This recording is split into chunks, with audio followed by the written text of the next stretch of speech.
nearly 2,400 vacant positions, with over 1,500 of those licensed. Nevada needs bold action to address this crisis. It's time to adequately fund public education in Nevada. It's time to respect nearly 2,400 experienced educators. It's time for 20. Time for 20 means reaching an average class size of 20 students per class in core academic subjects. Time for 20 also means a 20% increase in educator pay and at least $20 an hour for the workers who make our schools run. This is the right-sized response to our educator shortage and would get educators the pay they need to make ends meet.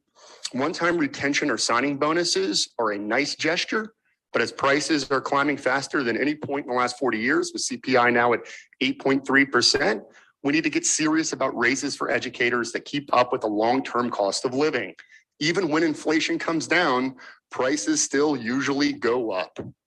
Last week, the Economic Forum received a report from the Fiscal Analysis Division showing state revenues outperforming projections by 25%, or close to $800 million. This news comes as our education system is hemorrhaging staff. Educators and our students need bold action, and Nevada has the resources, $800 million sitting there to make a big impact right now. It's time for 20. Thank you. Go ahead. For the record, my name is Dennis Potoff. I have the honor of serving as the Dean of the School of Education at Nevada State, and also am co-chairing a statewide NDE task force with Jessica Todman from the NDE.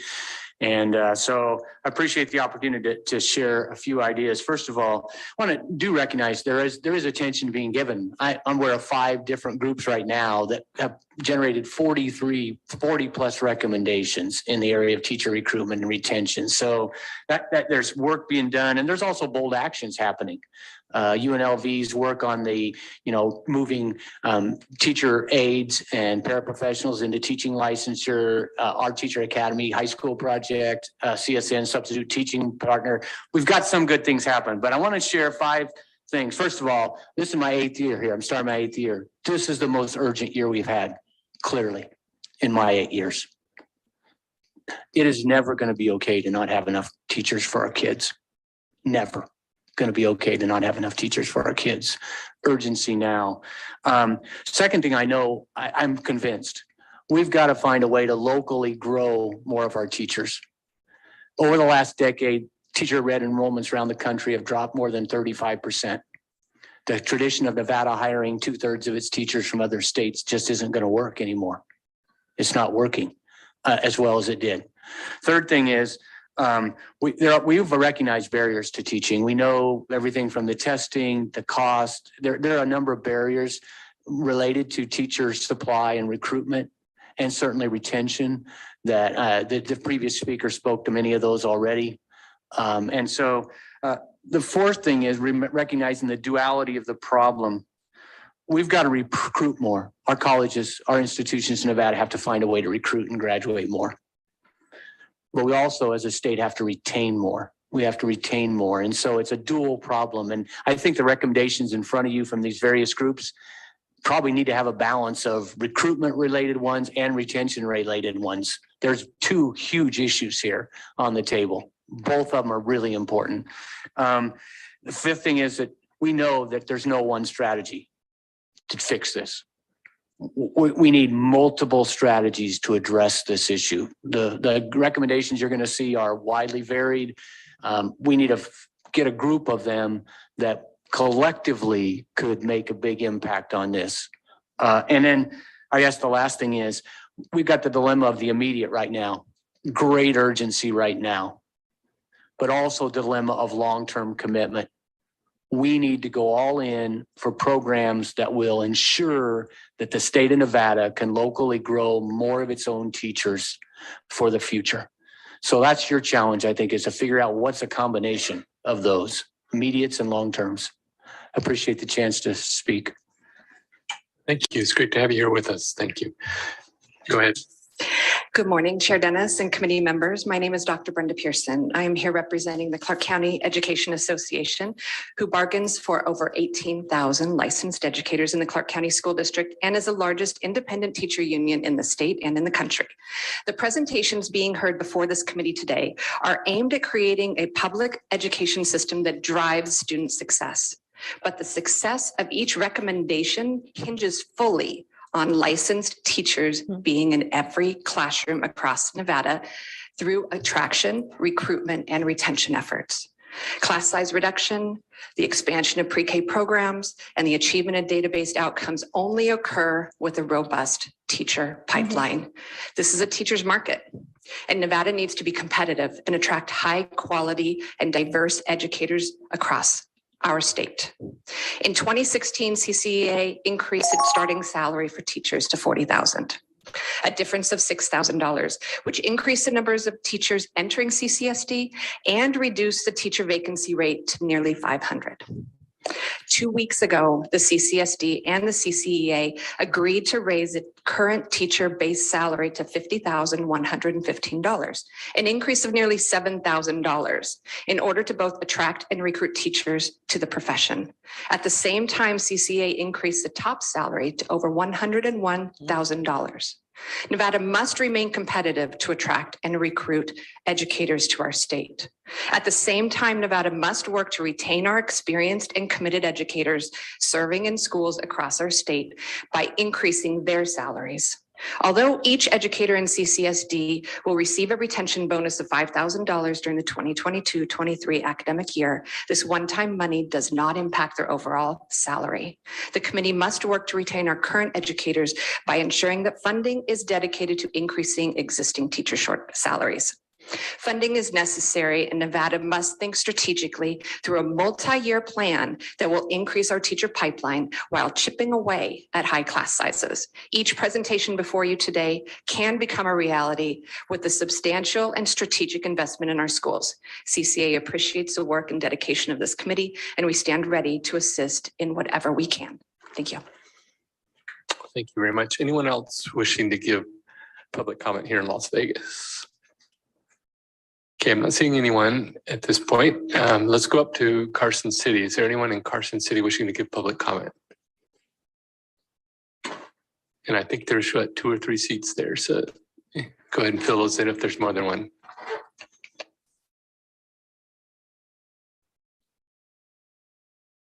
Yeah, whenever you're ready there, I see somebody in Carson, so go ahead.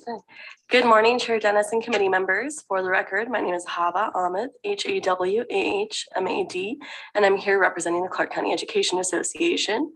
CCEA looks forward to the presentations concerning evidence-based evaluation methods to improve our student outcomes, the analysis of class sizes and teacher workforce, and teacher recruitment and retention.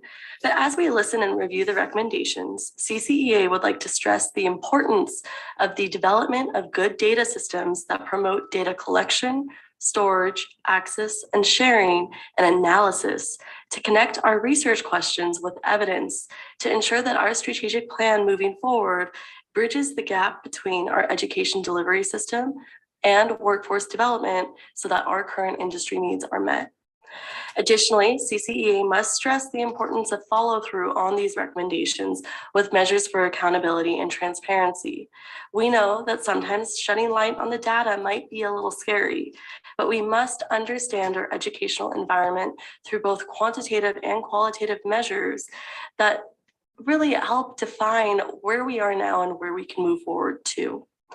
To do our part, CCEA is working hard with our researchers to ensure that the next legislative session has research with recommendations needed to align the K-12 education delivery system with our current and future industry needs, taking into account obsolete industries.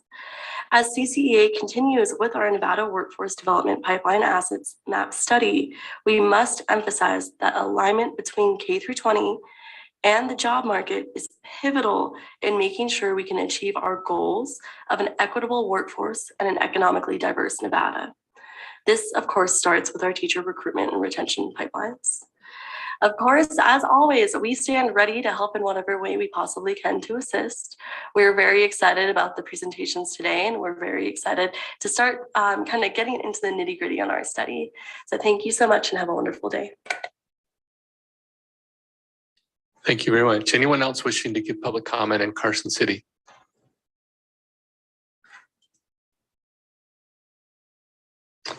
Okay, let's go to anyone, BPS. Is there anyone online that wishes to give public comment? Thank you so much, Chair Dennis. The public line is open. However, there are no callers at this time. Okay, thank you very much. We will now go to agenda item number 3, approval of the minutes for the meeting on April 20th, 2022. You've had those. Anybody have any changes or corrections? Anybody in Carson? The picture is small, so if you do, just turn your mic on. And I don't believe so. okay, thank you. All right, then do we have a motion to approve the minutes of April 20th? So moved. Okay, so yeah, who was that in Carson? Is it Dondero Loop, Senator Yes, yes, sir. Okay, thank you. So we have a motion by Senator Dondero Loop, second by Vice Chair Bill Bray Axelrod. Any further discussion on the motion? All those in favor say aye. Aye. Any opposed say nay. The motion carries.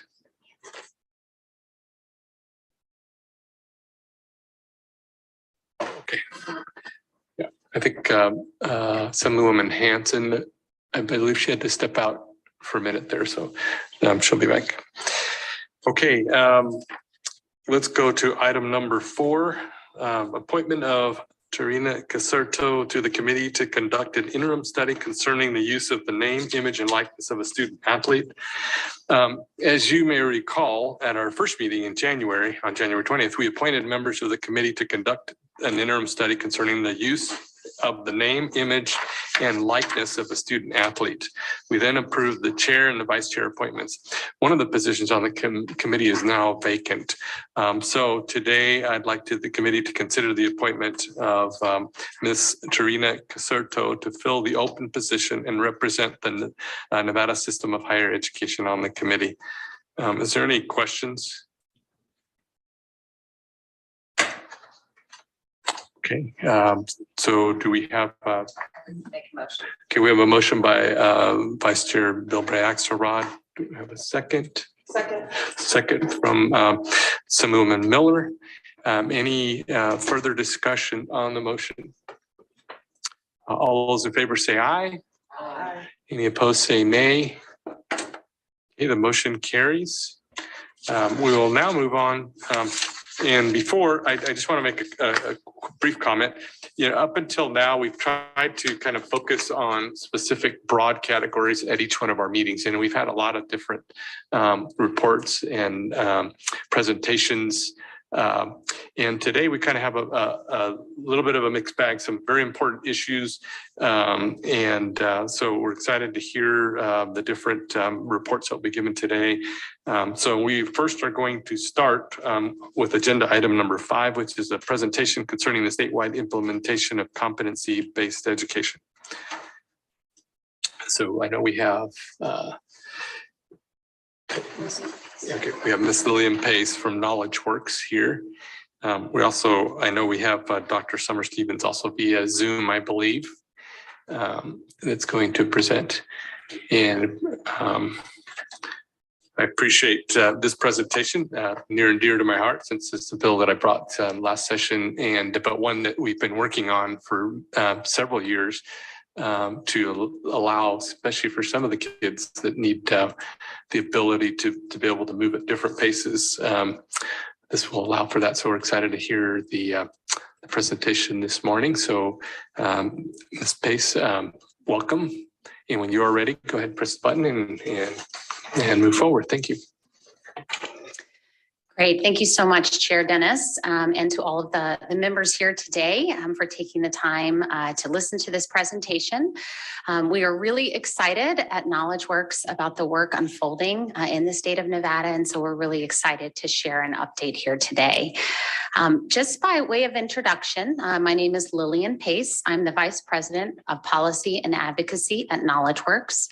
We are a nonprofit organization that partners with policymakers and practitioners to really reimagine the teaching and learning environment to support more personalized and competency-based education systems.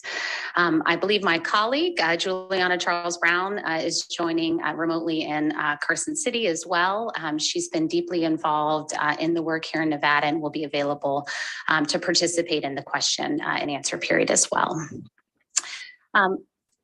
I'm going to do a little bit of foundation setting on what personalized and competency-based learning is, and then want to make sure I provide a brief update of the work that is unfolding in Nevada. So in order to start on what personalized competency-based learning is, we actually have to start with the why. And in order to do that, we need to look at what is not working with our current education system. So if you look at the pie chart there on the left, we see that 84% of students in the nation are graduating from high school. This is phenomenal. This is definitely something that we should be celebrating. But if you look at what happens to those students once they leave our K-12 systems, a different story begins to unfold. 28 to 40% of students are placing into post-secondary remedial courses. And of those students who are placing into those remedial courses, fewer than 50% are actually completing the courses. We hear a similar story from our workforce partners who say that there are significant skills gaps for students who are entering the workforce and entering into these entry-level positions without the ability to engage in teamwork and problem solving. This is consistent here in the state of Nevada, where we see a fabulous 81% graduation rate, yet 53% of students are placing into post-secondary remediation. This means we have an honesty gap in this country and here in the state of Nevada. When we hand students a diploma, when they walk across the stage, we tell them they're ready. But what this data suggests is that not every student is ready. So that brings us to personalized and competency-based education. Now, you probably noticed that this combines two terms, personalized learning and competency-based education.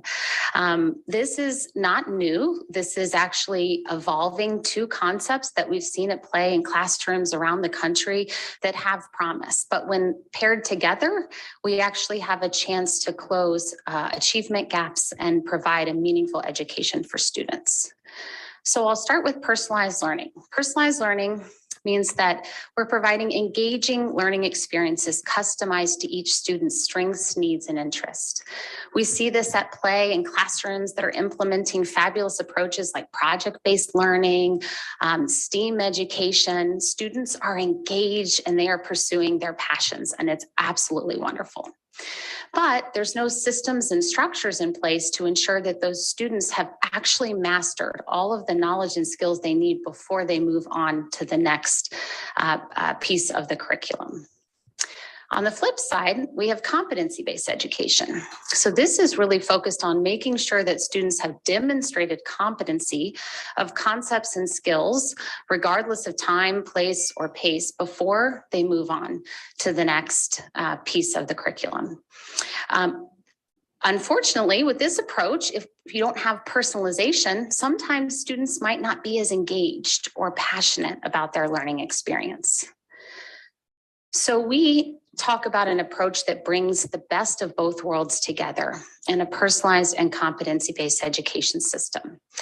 This definition that you see here on the screen actually was created by practitioners all over the country who are running this type of learning environment, and they settled on 7 essential elements. If you walk into a classroom that is embracing this approach, you're going to see students who have agency over their learning. You'll see assessments that are used in a timely way to provide those customized learner supports. Students do have the opportunity to progress upon mastery.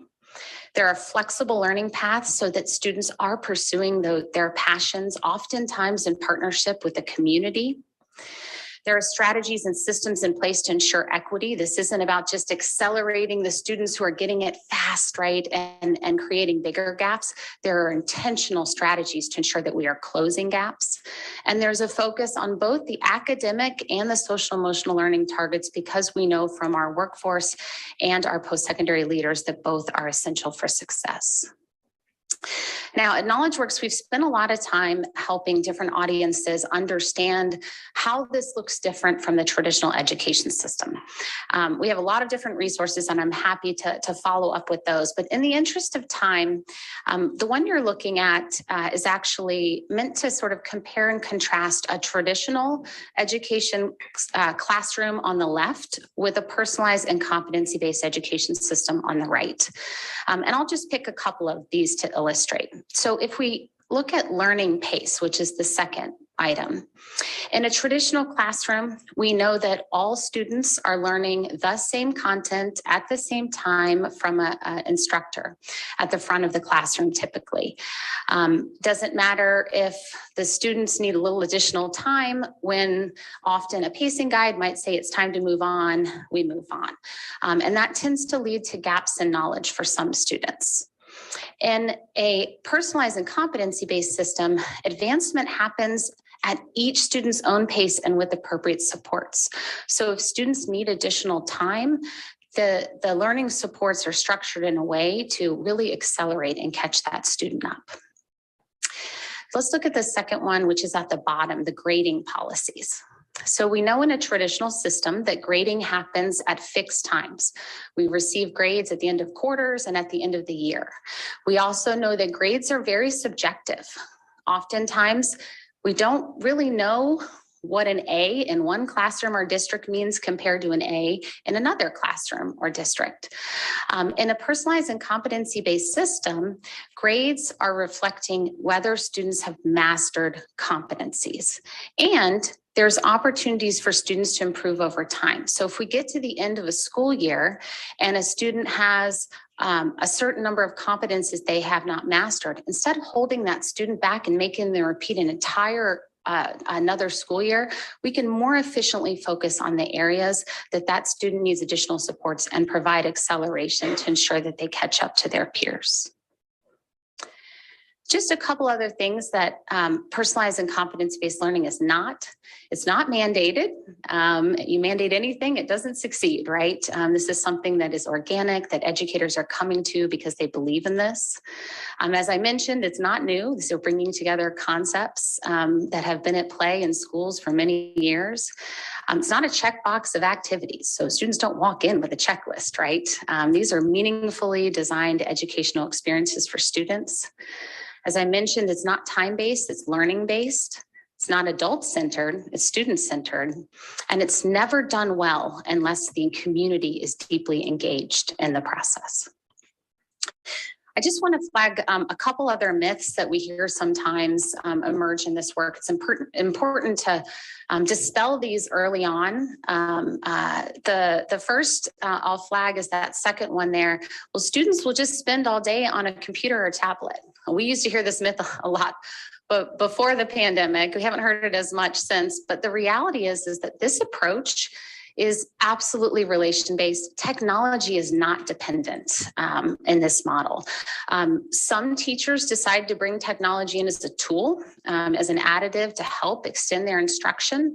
But we have personalized and competency-based learning classrooms around the country that aren't using technology at all. So it isn't an essential element. It's certainly something that can be very helpful. The other one I want to flag is this notion of it just isn't possible to personalize instruction for all learners. This notion that it can be really hard on a teacher. We've actually found that teachers really love teaching in this model. They find that when you're really intentional about how you structure the school day to create intervention periods, to provide more teacher collaboration time, that it is possible to really customize learning for every student. And I'll share a little bit of data in just a second that shows that teachers are more satisfied when teaching in a personalized and competency-based learning system. system. So I wanted to share some of that evidence. These are studies that have been conducted over the past 7 or 8 years. This field of personalized and competency-based learning is early. This is something that KnowledgeWorks is deeply committed to building the evidence base for. We're really excited about the partnership that we're embarking on with the Nevada Department of Education, because it does include a component to study and evaluate the work for educators who are excited and ready to embrace this model. I did want to flag some of the studies that have been done already. So in personalized and competency-based environments, we are seeing higher math and reading achievement. We are seeing students catch up to peers faster. When students are given additional time on a topic or the opportunity to retake exams, math confidence increases. Students are meeting performance levels at a quicker pace. Student engagement is increasing. As I mentioned, we're seeing greater teacher satisfaction, and there's less student burnout when students matriculate into post-secondary education. Now, I talked a lot about what needs to change at a classroom level, but it would be negligent of me not to mention in this particular environment that there are policy obstacles that need to be addressed as well. When we talk to our innovators on the ground who are trying to do this work, we hear any number of the list of items there on the slides. Our policies are really designed heavily around seat time, and so it can be very difficult to build personalized and competency-based learning systems without improvements to the items you see here: accountability, assessment, graduation requirements, funding systems. Higher education requirements, sometimes that's more perceived. Parents concerned, well, if you change everything up in K-12, will my students still be able to matriculate into a traditional college path, right? So we hear that sometimes. Teacher certification and teacher of record, if we are changing staffing structures, we might need to think differently about some of the ways that we are thinking about teaching roles. So I did want to just in the last few minutes here give a quick preview of the work that's unfolding here in Nevada. You guys are extremely familiar with the seeds of change, so I won't spend much time on this particular slide. But obviously, the competency-based education pilot launching in 2017 was a big seed of change to support this work, followed by the network and the Blue Ribbon Commission that was launched during the pandemic to reimagine and think differently about the future of teaching and learning here in Nevada, and then the codification of some of those recommendations with Senate Bill 2015. Now, KnowledgeWorks was extremely fortunate and honored to enter into a partnership with the Nevada Department of Education to really support the state and its stakeholders who are interested in exploring and imagining what's possible with personalized and competency-based learning. And in doing so, our first step was to join in fall of 2021 an intensive research process of the state's policy system, aligned to a state policy framework that we have built after studying these systems across the country.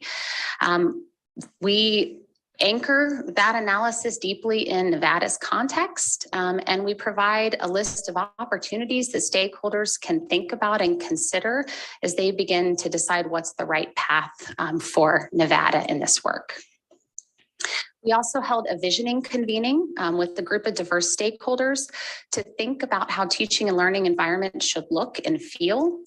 And the 5 elements you see there were the characteristics that rose up to be the highest and most valued for those stakeholders. So they want to see inclusive environments, flexible, connected, relevant, and collaborative. This visioning convening really sets the groundwork for, I think, where we want to go with this work. We are in the process of creating a future of learning visioning guide that any stakeholders can use in their community to have similar conversations. And then we took the information from the visioning convening and that opportunity analysis, and we open to the public, held an action planning process. So we invited any and all stakeholders who wanted to attend to come to learn about this work, to explore the information in that opportunity analysis, and begin to prioritize opportunities for the state moving forward. There were 260 unique participants in that process. Many attended multiple meetings, and it culminated in a summit on May 17th. And we are in the process of finalizing an action plan that we will share with NDE that will really provide kind of that North Star for the work ahead. What we learned in that process, and this won't surprise anyone here, is that stakeholders at all levels of the system, they want change and they're also exhausted from the past 2 years. Yet they want a system that works more cohesively, that's really centered around a shared vision, but a vision that involves those closest to the work. And lastly, they really want to develop shared goals together. So you're going to hear a little bit about some of the work emerging in the action planning process, this notion of wanting to create a portrait of a graduate for Nevada. What are the essential characteristics that we think any student in Nevada graduating from the K-12 system should exhibit to be ready for success in post-secondary in the workforce? And then how do we begin to create a set of aligned competencies that make clear the learning expectations that educators can really use to make that a reality in their learning environments? And lastly, there's a desire for a shared network, a space to learn, to push and support each other as we explore practice and policy together.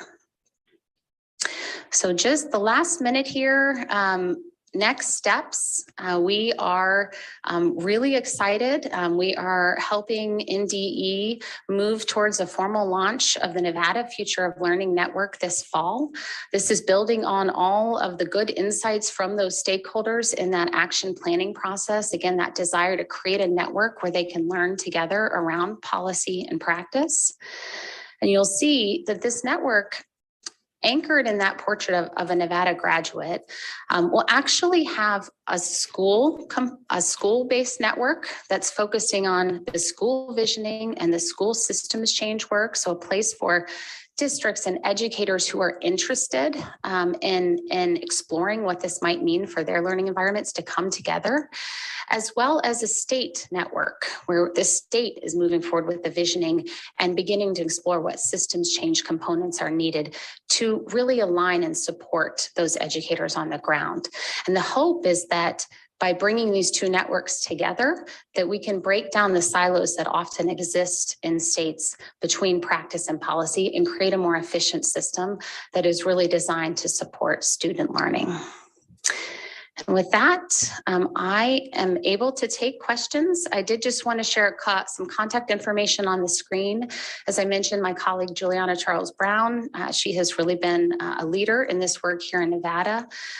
Myself, my contact information there, and then John Alfuth, who's our Director of State Policy, works really closely with legislators, and any of us would be happy we could talk for days about this. We'd be happy to follow up with anyone after this. Okay, I think we have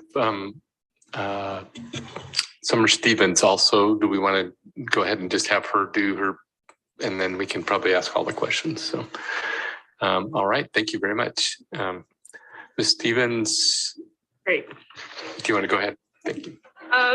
Good morning, everybody. Superintendent Summer Stevens, for the record, superintendent at Churchill County School District, also outgoing Nevada Association of School Superintendents president, soon to be joining the State Board of Ed as a board member. So I'm excited about that. Thank you to KnowledgeWorks for the wonderful information.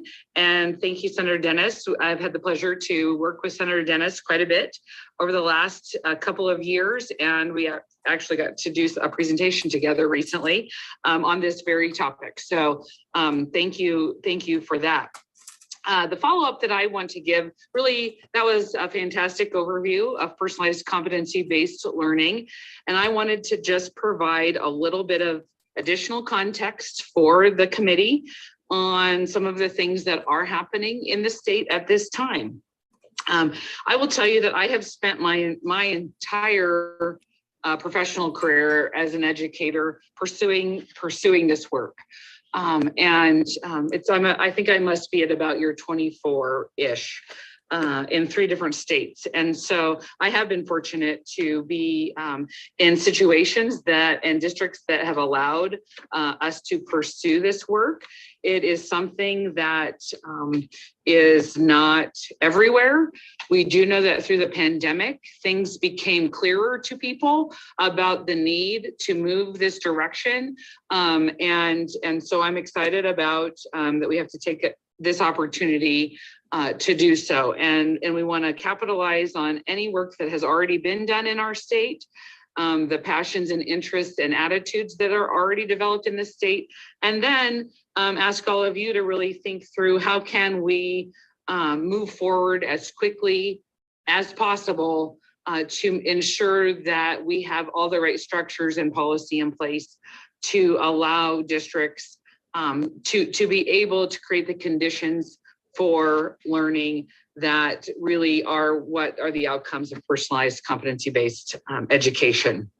So with that in mind, my background, like I said, has been about this work for my entire career. I really got into things, and it really started around standards, right? I had an exceptional opportunity as an up and coming educator. My college program actually was fully embedded in the concept of standards-based education. And with that in mind, I didn't know any other way than to have clear goals for kids and then have kids meet those goals and standards in whatever way necessary. So every student worked at his or her own pace and produced different kinds of documentation for meeting those said standards. You know, and again, that was 24 years ago, 26 years ago when I was still a student in college.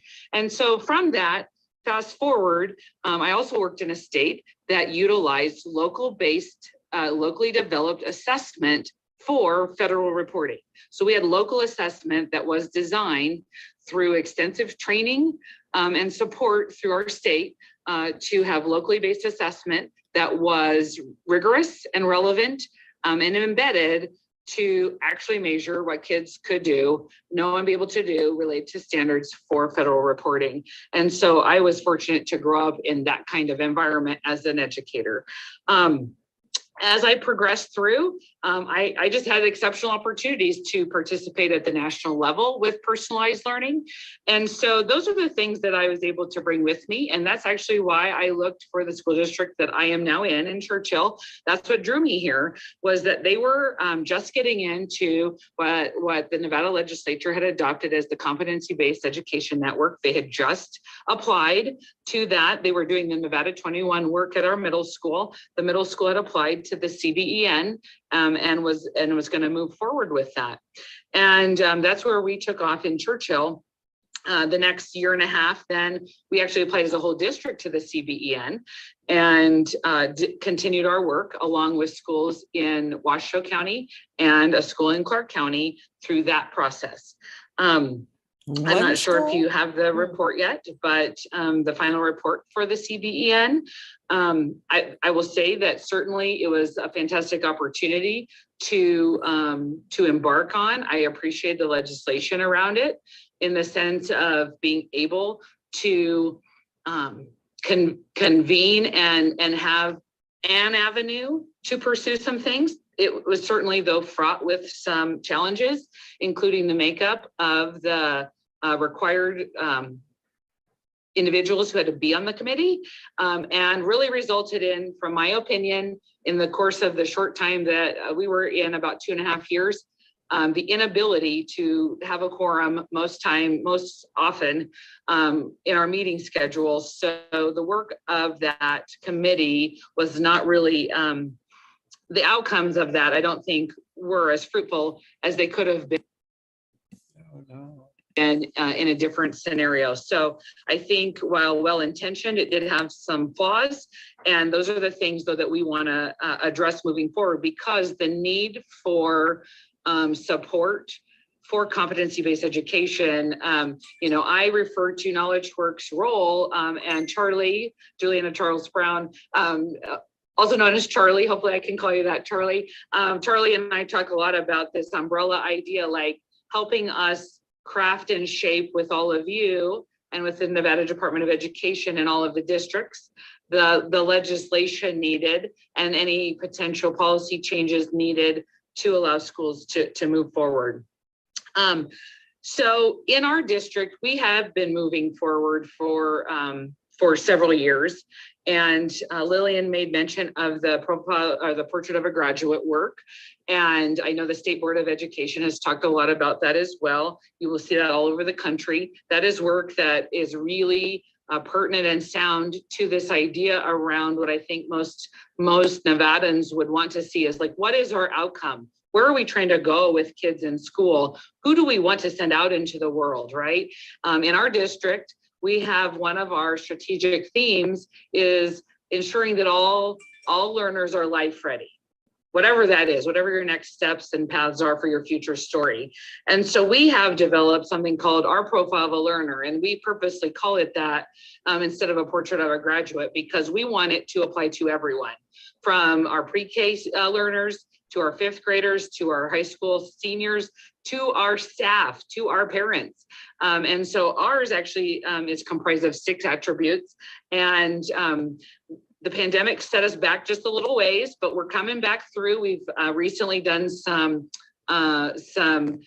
recommitment to our profile, and actually now are moving forward, being able to help students develop their stories, their future stories around it, with the components of that, and actually start to collect artifacts and evidence around their success towards those attributes.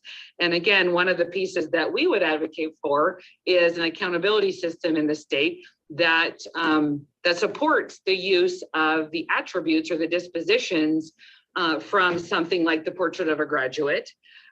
States like North Dakota are already doing that. As a key component of what does it mean to be successful in education and learning in Nevada.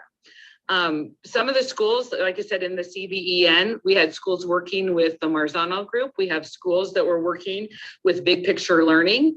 Those are some other groups besides Knowledge Works. We have 5 schools in Nevada that 5 school districts that currently work with an organization called Modern Teacher. Douglas County, Lincoln County, Lander, Humboldt, and Churchill.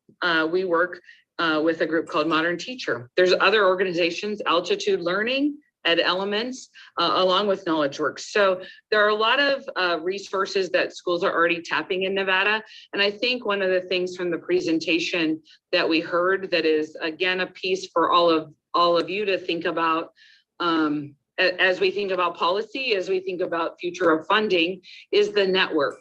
The network is going to be extremely important for all of our districts, for the Department of Education, for the State Board of Education, for all of our communities to be able to grow together, to move forward together, that we can, just like the Blue Ribbon Commission started out a couple years ago, it was a network of people that were able to come and share and share ideas. We had students, we had district people, we had parents, we had community partners, we had business and industry leaders, legislators, that we need all of those same people really to be in the network that's able to come together, work together on the ideas around personalized competency-based education, the ideas around the portrait of a graduate, and then helping us put our energies into that direction and start looking at the stop doing list, because many of the things that we do have in legislation, that we have in school district policy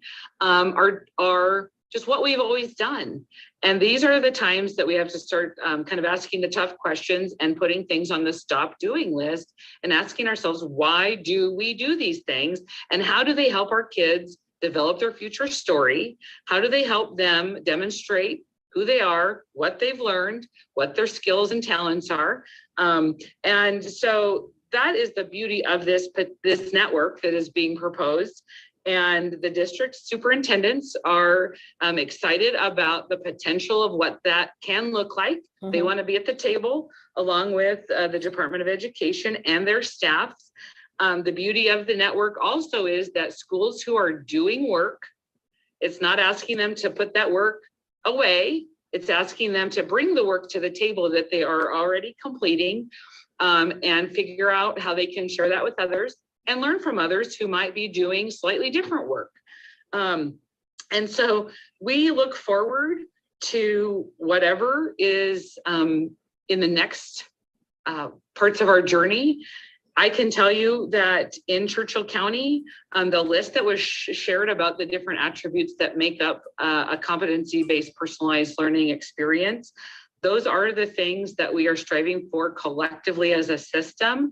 Those of you that have met me before, you know I like to go big or go home. So we're the whole system in. We all have our profile of a learner attributes. We focus on those. We are now, next school year, going to be in K-8 in competency-based reporting. We have a lot of room to still grow and do that better. We're still working with our high school with the vision around that, because that's a tough tradition to change. Recently, all of the superintendents of the state had a lot of conversation with UNR and UNLV and talked more with them. And I think we're all really in the same space about beginning to understand how do we start transitioning secondary and post-secondary to a place of learning versus grade point averages, ACT test scores. We're advancing on that conversation and making sure that learning is the constant and not time being the constant variable that we really play with, time and some of those other things, but rather that learning is the constant, that learners are at the center of everything that we do, and that we move forward with what we know works. You saw some of what works. And I have a lot of personal examples of where competency-based education has been extremely impactful, extremely successful, and it takes time, but it's possible. And so with that, I stand for any questions, and certainly I am sure Knowledge Works as well would entertain other questions, but our districts are ready to be part of this work and to move forward. Great, thank you very much. So we've got several different folks here that could answer questions. I want to start out with the first question, and I think both of you talked about it. But you know, in order to do things different than we've done them before, you have to have people that can actually do that. So, and I think Ms. Stevens just alluded to it with UNLV, UNR. How do we if a teacher wants to teach a competency-based model, I mean, that's not generally what they teach them in the curriculum, right? So what kind of things are happening so that, you know, that they know that those are even options, and those kind of things could happen? Superintendent Stevens, for the record, thank you. I'll address it in, I guess, several ways. So the superintendents did actually just speak directly with the schools of education, as well as Nevada State College, and I know that Nevada State College was here earlier giving public comment. But we did actually speak really kind of for the first time about the expectation that we have as districts about the teacher education programs, that we do need to have more meetings now. We need to have more engagement together so that we are ensured that the folks that are coming to us through training have those skill sets that we are looking for, right? And so obviously we're doing in our district, as well as these districts that I named and those that other districts as well, you know, professional development is so important, because the majority of people in schools today did not learn to teach in a way that focuses in competency-based models. And so we have a lot of professional development to work on. So the regional professional development organizations, the RPDPs, that's one of the things that I know that they talk about and are working towards being able to provide to districts.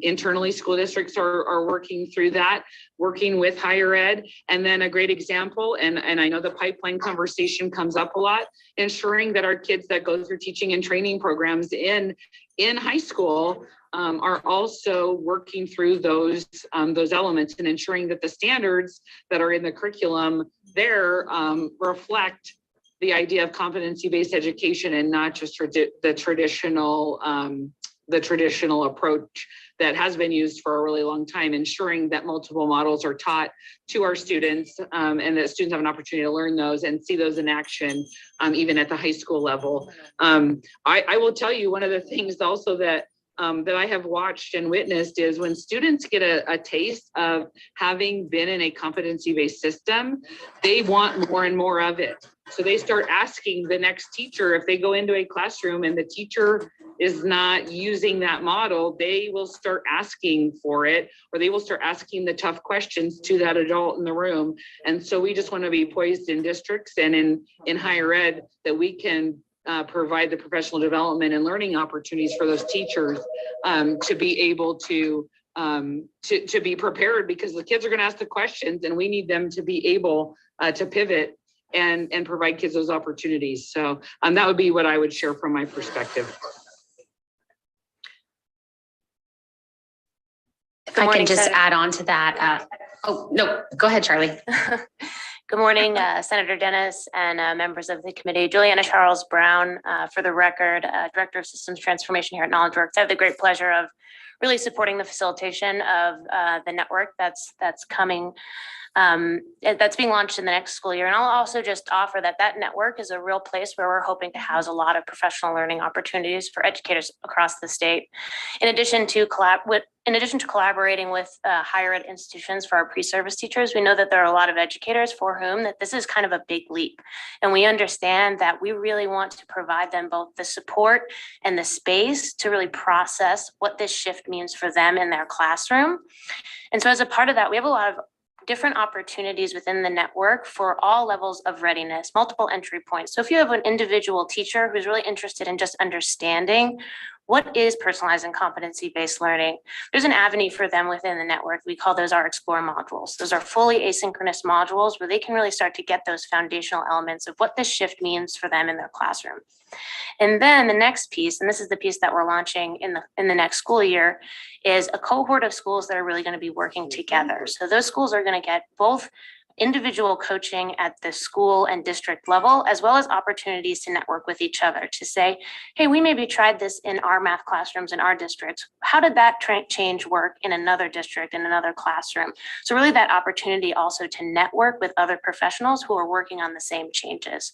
So really, we also think of the network as a place both where we're thinking through these really important systemic shifts, as well as some of that direct support for educators who are making the change.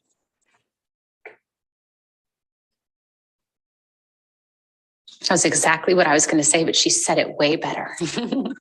Okay, and then just kind of to tie on to that, we talk about the teachers learning how to do this, but what's happening with the administrators?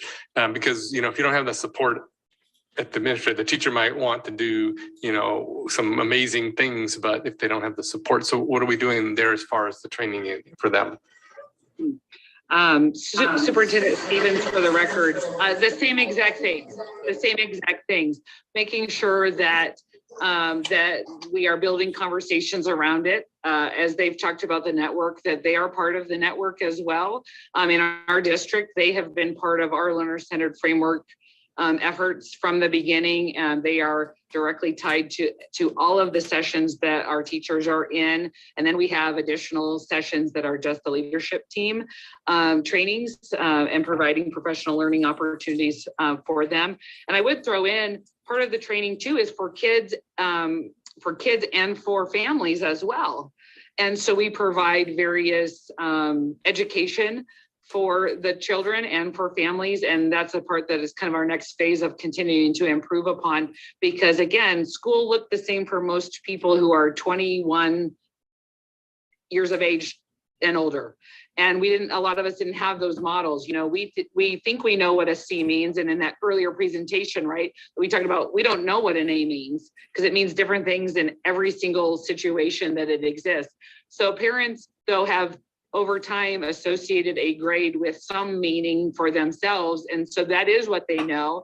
And not that it might have even treated them well in school, the grades that they received, but that's what they know. And so it does take education and conversation to really ask really some poignant questions to children and to families, and then also give them all the right tools so they understand what the new models mean, the grading models and the approaches. It's really around us changing the mindset around, for most of us, we want to tell kids and people it's okay to take a risk, it's okay to take a chance, it's to try things. But our system hasn't allowed that. Everything, failing has been very negative. And the only way our brain grows and changes is to fail. Like the brain has to do that because that's how that's how change happens. And so this is a process. The competency-based process allows for us to focus more on the learning process than on the grading and reporting and penalty and those things that schools traditionally kind of been about. So I would throw out though that those are three areas for administrators. The same thing has to happen for teachers, right? We have a competency-based, in theory, evaluation tool, but it tends to be more of a punitive, I gotcha, like either maybe it doesn't even act like that, but in mindsets of people, that's how it feels. So we have to start using it more like a tool like that to help people grow and adapt and change and shift and use it that way. And that will also help educators move forward and principals the same way. I, as their evaluator, so to speak, I need to use that as a growth opportunity, not as a gotcha type of situation.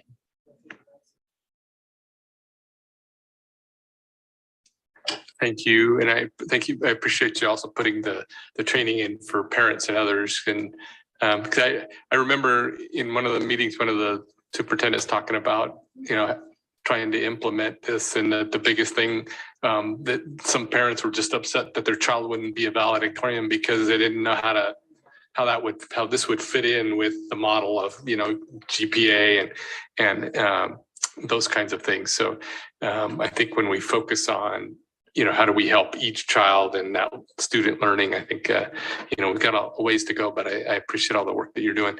What other questions do you have? Yep, Assemblywoman Miller.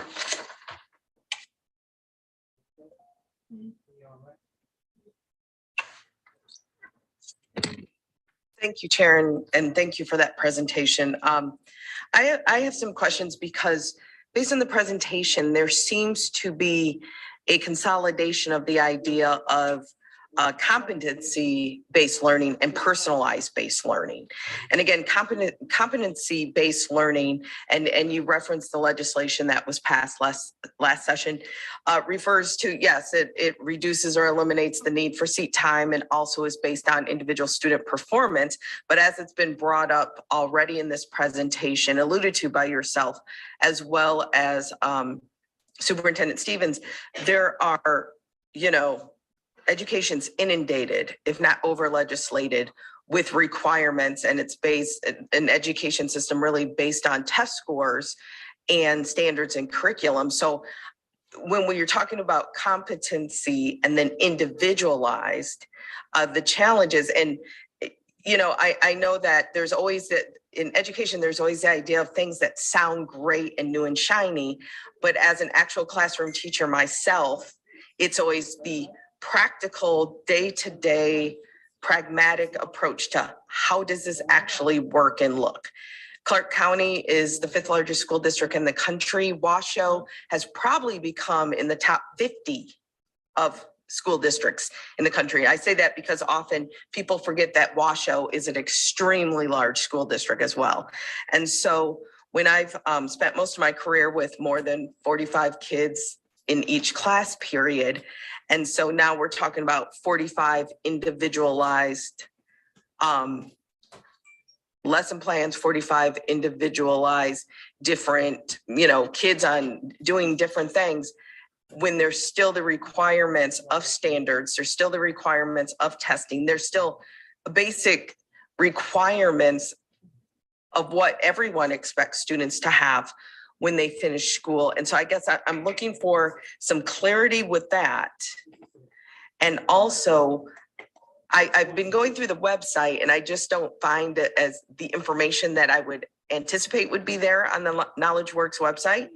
But also, can you talk about, I hear these, I haven't seen exact numbers, but successes and things like that with other teachers and districts, and yet I can't find, can you tell us where and how many, and these districts across the country, what are the sizes of their district and what are the makeup? Because again, even right now, hearing things that happen in a rural school district in Nevada compared to our two largest ones that aren't just large for Nevada, they're large for the United States. And so if you could just briefly and succinctly describe that, please. I can jump in if that's okay. And Lillian, if you want to go next. Assemblywoman Miller, thank you for the question. Again, Juliana Charles Brown for the record. Just a couple of pieces that I would address. I really appreciate the question about the nuances needed to implement this in very large districts as well as very small districts, right? We know that the state of Nevada has a range of learning communities that really actually sort of encapsulate what we see all across the country. So in Knowledge Works, we're really trying to appreciate that and appreciate that each district is going to need a contextualized approach. I had the great fortune to start my career in the New York City Department of Education doing this work.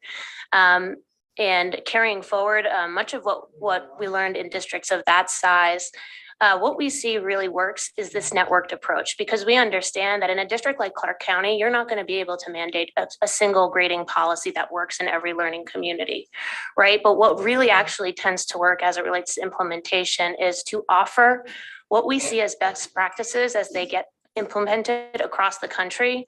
Give educators and school leaders and district leaders the space to consider those practices, hold them up and say, are these the best learning practices for our community? And then engage the community in those conversations as well.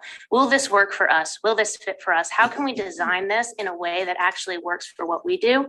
And then how can we find relationships with other folks in Clark County, other folks maybe between Clark and Washoe County who are experiencing things at a similar scale, and really learn from each other, right? So we do know that mandating this in a large district or in a large system will not work. And so that's why we really are leaning on that networked learning approach as a key implementation strategy for this work. And then the other piece of your question that I'll address before passing it over to Lillian is the conversation about the relationship between standards and competencies and the very appreciable fear that educators have that we're adding on something new to what they're already responsible for doing. And I think that's a really fair concern. The way that we really think about what competencies can do for the curriculum is actually providing a frame to make a lot more sense of the learning that's already happening. So what we know in many classrooms is that educators are responsible for a very large number of standards that may not have a clear relationship with each other. And what competencies can allow us to do is to create a frame for different learning opportunities to say, okay, maybe we're thinking about critical thinking today. In my history classroom, I may be thinking about the First World War. In my science classroom, I might be thinking about biology, but I also understand that I'm doing critical thinking in both of those environments. So it's really actually providing the connective tissue for learning experiences that teachers are already responsible for. And what teachers report is in those environments, it's actually a lot easier to collaborate across classrooms and make sense of the work that they do as one connected learning experiences between different disciplines, between different grade bands. And really that's how we see the value of competencies, is sort of actually creating that coherence that actually makes the whole series of learning that we're taking students through more coherent. Thank you. Thank you. And Lillian Pace for the record. We'll just sort of add on to those great comments and really appreciate your question. It reminded me of one of the key learnings in the presentation about, people are ready for change, but they're also really exhausted, from the last 2 years. And there is this sense of fatigue, I think, out there, particularly from educators. Is this the next thing? And so I think the part of the network is really designed, as Charlie was articulating in her example, how do we help help educators see this as an evolution of the good practices that they're already doing. You know, you walk into any great educator's classroom, you're going to see rich differentiation of learning, right? And so how do we help them build and strengthen those practices and scale them across the school building?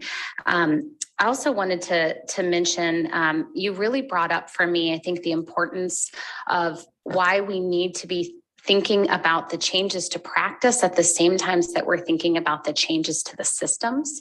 What we're finding in all of the states that are embarking in this work is that you have these early innovators on the ground, you know, these phenomenal district leaders, these educators that get it and they're passionate. And what they're actually doing is they are building sort of this new approach in a parallel track to the traditional requirements that they still are held to, that all the things that you mentioned.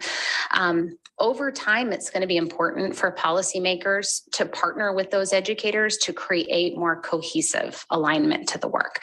Now, that doesn't mean that the state should right now go and mandate a whole new approach for all of that. You know, as I shared earlier, that does not work. We want to, you know, create pathways for those that are interested in doing it, but not require it for everybody in the state who isn't ready.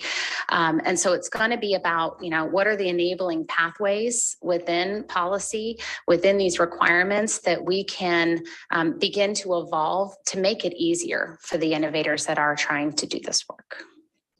Follow up, Chair.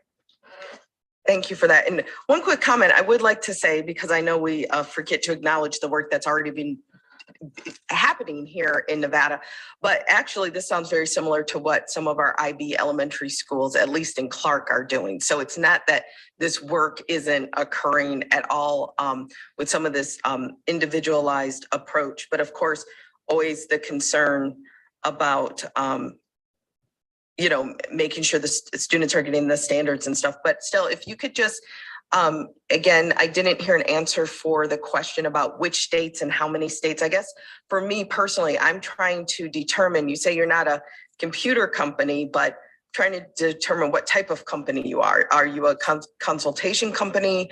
Are, you know, so that's what I'm trying to determine. But if you could just tell us how many states and how many districts, which states, which districts, and if not, if you could follow up and submit that to the committee, that would be great. Yeah, Lillian Pace for the record. Apologies for not answering that question the first time through. And at KnowledgeWorks, we are partnering with on the policy side, up to about a dozen states. We have about 5 states where we are partnering on both policy and practice. In those cases, we have a state level partnership where we're building that network, where we're bringing a wide range of districts in schools into the fold in that work.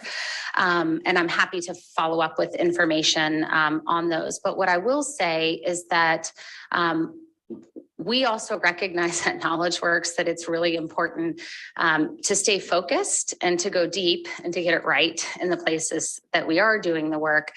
There is demand all over the country for this. And so as Superintendent Stevens shares, there's a lot of other organizations that, you know, are emerging to support this work. There are over a third of the states in the country now have developed profiles of a graduate or are in the process of developing them. There's been, as Superintendent Stevens mentioned, a tremendous amount of energy as a result of the pandemic, this desire to, like, we need to use time differently. You know, our students are behind. How do we get more efficient? So we're getting calls weekly, right, from new places who are looking to explore this. At KnowledgeWorks, our work can range from, you know, the very small rural districts in North Dakota to Ector County, which is in Odessa, Texas, which is a larger district. And as Charlie mentioned, you know, there are other places, big districts that have begun to do this work as well. So our job at KnowledgeWorks is to really contextualize our approach, you know, in partnership with the stakeholders. What do they want to design? How can we help them make that a reality using the knowledge that we know about best practices in teaching and learning? But we can follow up with a better detailed scope of where this is at play across the country and in districts. Thank you. I would appreciate that. All right, yes. Assemblywoman Thomas. Thank you, Chair Dennis. And for the record, Assemblywoman Claire Thomas. Thank you for the presentation. And I'm glad that you were first up because that brain matter thing that happens in the later part of the day, it was very insightful. I appreciate it. But I did have a question, even though Assemblywoman Miller was looking at my notes. So she was able to answer, ask all of those questions that I was concerned with. But the one question that I would like to know, I believe it was slide 8. What jumped out at me was the flexibility learning path. If you can give an example of that, as I'm not a teacher, but I am a mom and a grandma, and I kind of would like to know what that entails. Thank you. This is Superintendent Stevens, and I KnowledgeWorks obviously has their perspective on what they shared because that wasn't my presentation, but I would love to share with you some of the ways that we utilize that terminology here in Churchill, and also what has been done in the past with some other things. So in terms of like flexible learning paths, certainly there's not one way, right, to get to a standard or a competency demonstration.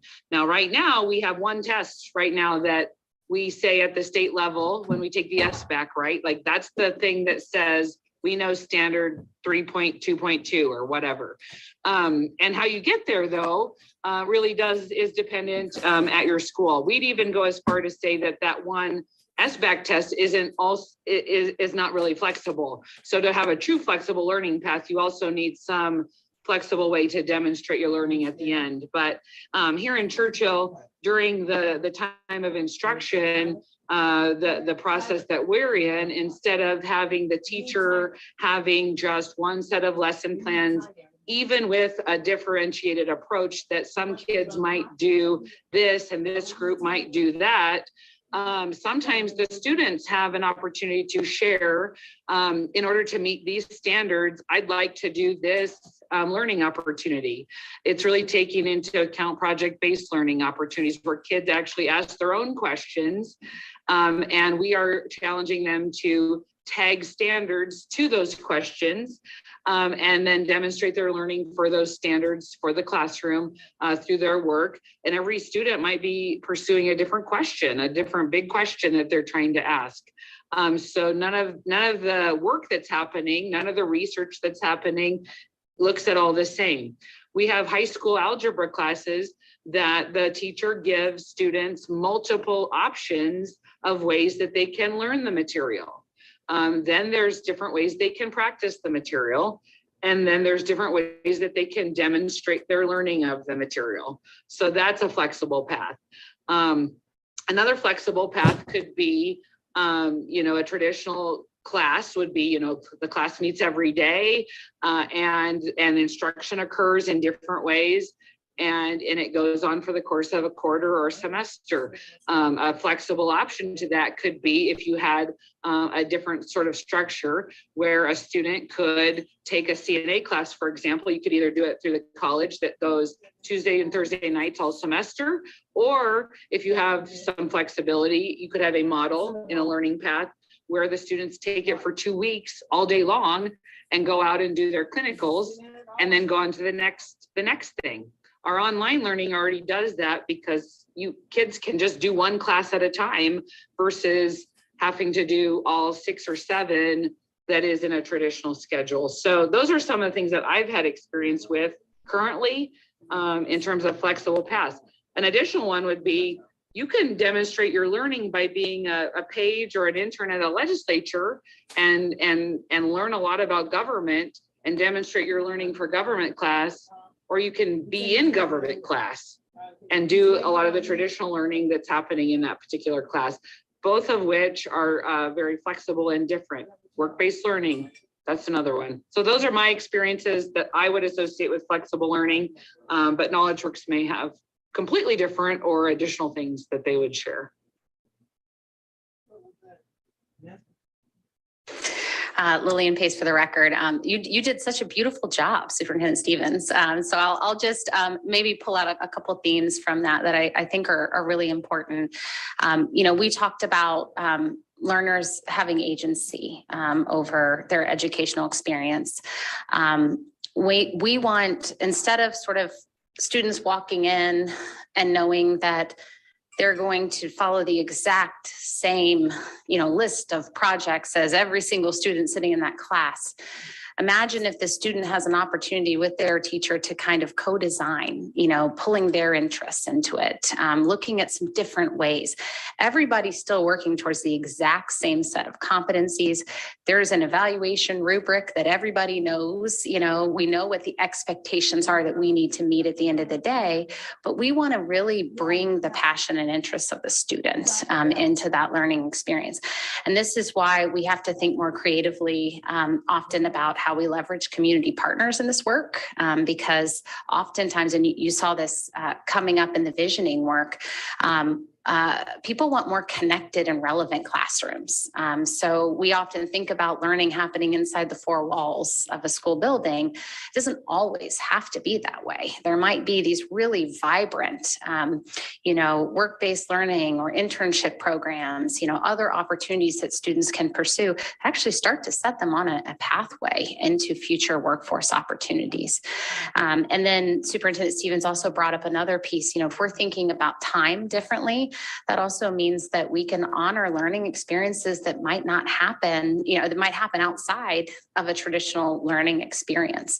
Sometimes the easy example we hear used in state legislatures all the time was, if my student is participating in the city orchestra, do they really need to keep taking that music credit when maybe they want to go really deep in an extended math program, right? Or something. So I think it's just being really intentional about what the student is passionate and interested about within the same framework of learning expectations for all.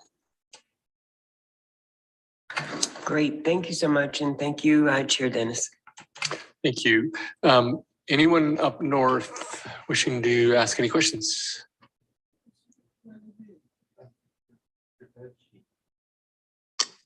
Not hearing anybody. I'll assume that if you do, just turn your mic on. Okay. Thank you very much for your presentation today. Appreciate all the work that you're doing, and to kind of talk a little bit about education in a different way. So thank you very much. We will now go on to our next item, which is make sure I'm the right agenda item number 6, presentation concerning evidence-based evaluation methods to improve student outcome. And we have Gabby Lamar from the Department of Ed here, as well as Sarah Kerr from Results for America. So when you are ready, come forward with all your presenters and go ahead and move forward. Thank you. Dr. Sangdao Yang for the record. Dr. Sangdao Yang Keo for the record. Good morning, Chair and honorable members of the committee. I am the Chief Strategy Officer for the Nevada Department of Education and am honored and proud to introduce the next two presenters. Gabby Lamar is the Director of the Office of Student and School Supports and the Federal Liaison for the Nevada Department of Education. Sarah Kerr is the Vice President of Education Policy Implementation for Results for America.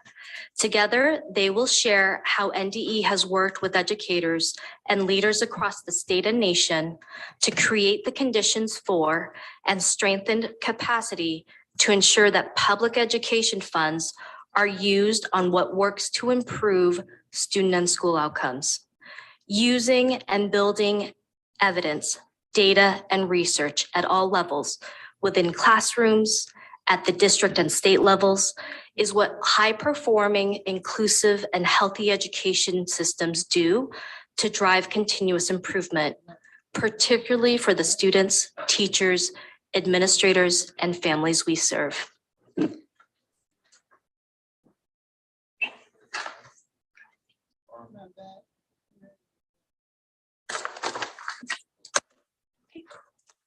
Sarah Kerr for the record.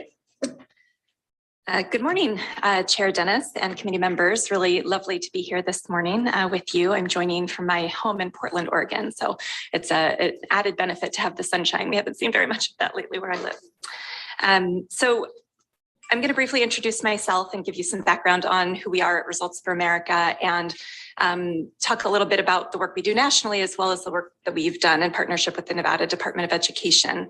And then I'll hand things over to my colleague, Gabby Lamar, to talk in more detail about the work that has happened over the last number of years, as well as the work that they are planning for the future. So that's a little bit of a roadmap of where we're going to head. So again, good morning. To reintroduce myself, I am Sarah Kerr, and I'm the Vice President of Education Policy Implementation at Results for America. I've had the great privilege of working with the Nevada Department of Education since 2018, and I'm really pleased to be here today to speak with you about the importance of investing in evidence-based policy as a mechanism to ensure better, faster, and more equitable outcomes and opportunities for students and families. So let me start by sharing a little bit more of by way of background about Results for America.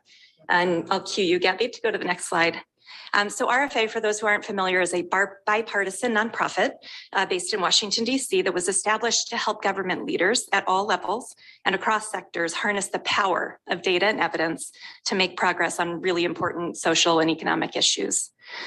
We believe at RFA that if we can, we believe that we can and will create stronger and more equitable systems and communities if policymakers regularly seek out and use data and evidence in partnership with their stakeholders, and importantly, asterisk on, in partnership with community members on the ground to inform policymaking and practice. Next slide. Since our founding 10 years ago, RFA and our coalition has helped to shift more than $19.7 billion at the federal level toward evidence-based programs that deliver better results for residents and communities in close partnership with more than 275 cities and counties and 36 states. As you can see on the map in front of you, this includes working closely, as I mentioned, with the Nevada Department of Education over the last several years, as well as working with the city of Las Vegas through RFA's What Works Cities initiative. So on the next slide, share a little bit more about how we work at RFA. We have three main strategies as an organization for realizing our vision of a more just and equitable society that works for residents, or in the case of education, which is the area I oversee, students. So first, we define what good looks like for how government can effectively use data and evidence to drive improved outcomes. We do this primarily through what we call standards of excellence. This is really setting a North Star for what government can and should be doing as it relates to data and evidence. We then partner with government to build their capacity to regularly and rigorously do this work. This is how we first came to know the Nevada Department of Education when they joined our first cohort of state education fellows a number of years ago, and I'll share a bit more about that in just a moment. Finally, we uplift and celebrate the excellent data and evidence-driven work happening at the federal, state, and local levels. On the next slide, a little bit more about our education work. Like our work overall at RFA and those three pillars, our education efforts focus on the same three levers: standards of excellence, implementation, and mobilization. And across all of our education work, we're committed to helping states, school districts, and schools build the conditions for learning and improving and ensuring that we're investing limited resources that we have available to us in ways that will create better and more equitable opportunities and outcomes for students. As I mentioned a few moments ago, one of our most important strategies is building capacity, both the skill and the will of state education agencies to use and generate data and evidence. We do this capacity building primarily through our State Education Fellowship, a first of its kind network of senior programmatic and research leaders that work with us and with each other to design and co-create and implement policies, practices that accelerate the role that data and evidence and continuous improvement play in improving student and school outcomes. A key focus of the fellowship over the last number of years has been supporting state leaders in increasing the share of federal and state funds being spent on results-driven evidence-based solutions and ongoing evaluation activities acknowledging that the more we invest in policies and practices with evidence of effectiveness, the likelier we are to see improved outcomes. Next slide. All of us sitting here today have been impacted in ways large and small by the pandemic, and we at RFA are really grateful for the historic investments that the federal government and state governments, by the way, have made in supporting state and local recovery efforts. Like so many helper organizations sitting outside the proverbial arena, we've been very focused over the last 2+ years on helping states make smart, evidence-aligned investments in the wake of an incredibly disruptive public health crisis. We view investments made by state agencies in particular as critical to recovery efforts overall, and want to draw a connection between investments made in students and families and goals for building a highly skilled, well-compensated workforce. Because we at RFA know, like you know, that a big driver of a strong workforce is a sound foundational education. We closely align our education and workforce efforts at Results for America so that we can help as many states as possible realize their interconnected goals of well-prepared students ready to step into and thrive in high-wage, high-quality, meaningful jobs with dignity. We know these are important goals for you here in Nevada, and we look forward to ongoing partnership with the Nevada Department of Education to ensure the federal funds that they've received are invested in ways that are making a difference for students, families, and the broader community. I want to flag that, beyond the moral imperative of this work to ensure that public funds are being invested wisely and are having their desired impact. The federal education relief funds, as you likely know, do have a set of requirements for states, including requirements that states prioritize funding in highest needs areas, invest funds in evidence-based programming, including programs that address disrupted learning, that offer summer learning opportunities and after-school programming. And there's a set of requirements to evaluate the impact of those investments. These requirements taken together send an important message about the current administration's belief that if we invest funds in evidence-based, equitable ways, we're more likely to see the results that we're seeking. Next slide. In order to make use of the significant federal recovery funds and help states meet the requirements I just summarized briefly, we have and will continue to work with state education agencies, including the Nevada Department of Education, to build awareness of and capacity to do this work well. We believe, based on the work we've been doing here in Nevada and with states like it around the country, that the will among states to build a culture of data and evidence use is quite strong. However, in order to realize their vision, states need more support and investment in their capacity to use data and evidence to ensure the success of those investments, improve student outcomes, and build more equitable systems that work for all students. We want every state to have the resources and capacity to regularly collect and use data about their ESSER and ARP investments to understand whether and to what extent those investments are making a difference for students, for teachers, and for families. And I really firmly believe that our collective success in realizing those goals, in particular for students, hinges on our ability to do these things well. Finally, last slide. As I noted earlier, RFA works with dozens of states, has the great privilege of doing so. And I want you to know that the work of the Nevada Department of Education really sets it apart from its peers in important ways. RFA has recognized Nevada's commitment to data and evidence-driven decision-making since 2019, when NDE was first included in our annual State Standard of Excellence as a leading example of a state's use of evidence in grant programs. NDE has consistently gone above and beyond the federal requirements, really directing additional funds where possible and where allowable toward strategies that we know have a track record of working for students in areas like literacy as one really concrete example, and as it relates to strengthening our lowest performing schools across the state. Nevada was again recognized through our State Standard of Excellence in 2020 and in 2021 again for its leadership in this area. And in 2021 was also included as a promising example of a state investing in data infrastructure in honor of its investment in the Nevada P20 to workforce research data system. We are confident at Results for America that Nevada is well positioned to maintain and even strengthen its data and evidence efforts, and believe a path to getting there is deepening the investments being made in the state's capacity to do this work well. Thanks so much for the opportunity to speak about RFA's work overall, and more importantly, the work we've had the pleasure of doing over these years with the Nevada Department of Education. And I will now hand it over to my colleague, Gabby Lamar, to talk more about what is happening and what the department hopes to see happen in the coming years. Awesome. Thank you so much. Gabby Lamar, for the record, Interim Director of the Office of Student and School Support at the Nevada Department of Education. So for the next few slides, I'm going to be walking us through how Nevada has been creating the conditions for all of this evidence-based work. Again, work focused on using data, evidence, and research to improve and drive student outcomes. Here you will see that you all, and we're so grateful for your support in this arena, but these are just a couple of examples of how we as a state have realized the importance of this shift to evidence-based interventions.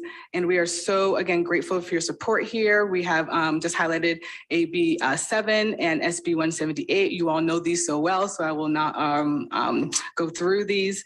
But you all will see there that specifically for AB 7, changing that language from scientifically based to evidence-based, and then also in SB 178 requiring that those funds were used on programs and services that were evidence-based. So basically what we are saying as a state is that we are spending money on our funding and public dollars, as Sarah was saying, on interventions and practices and strategies that have worked and that have proven to be successful.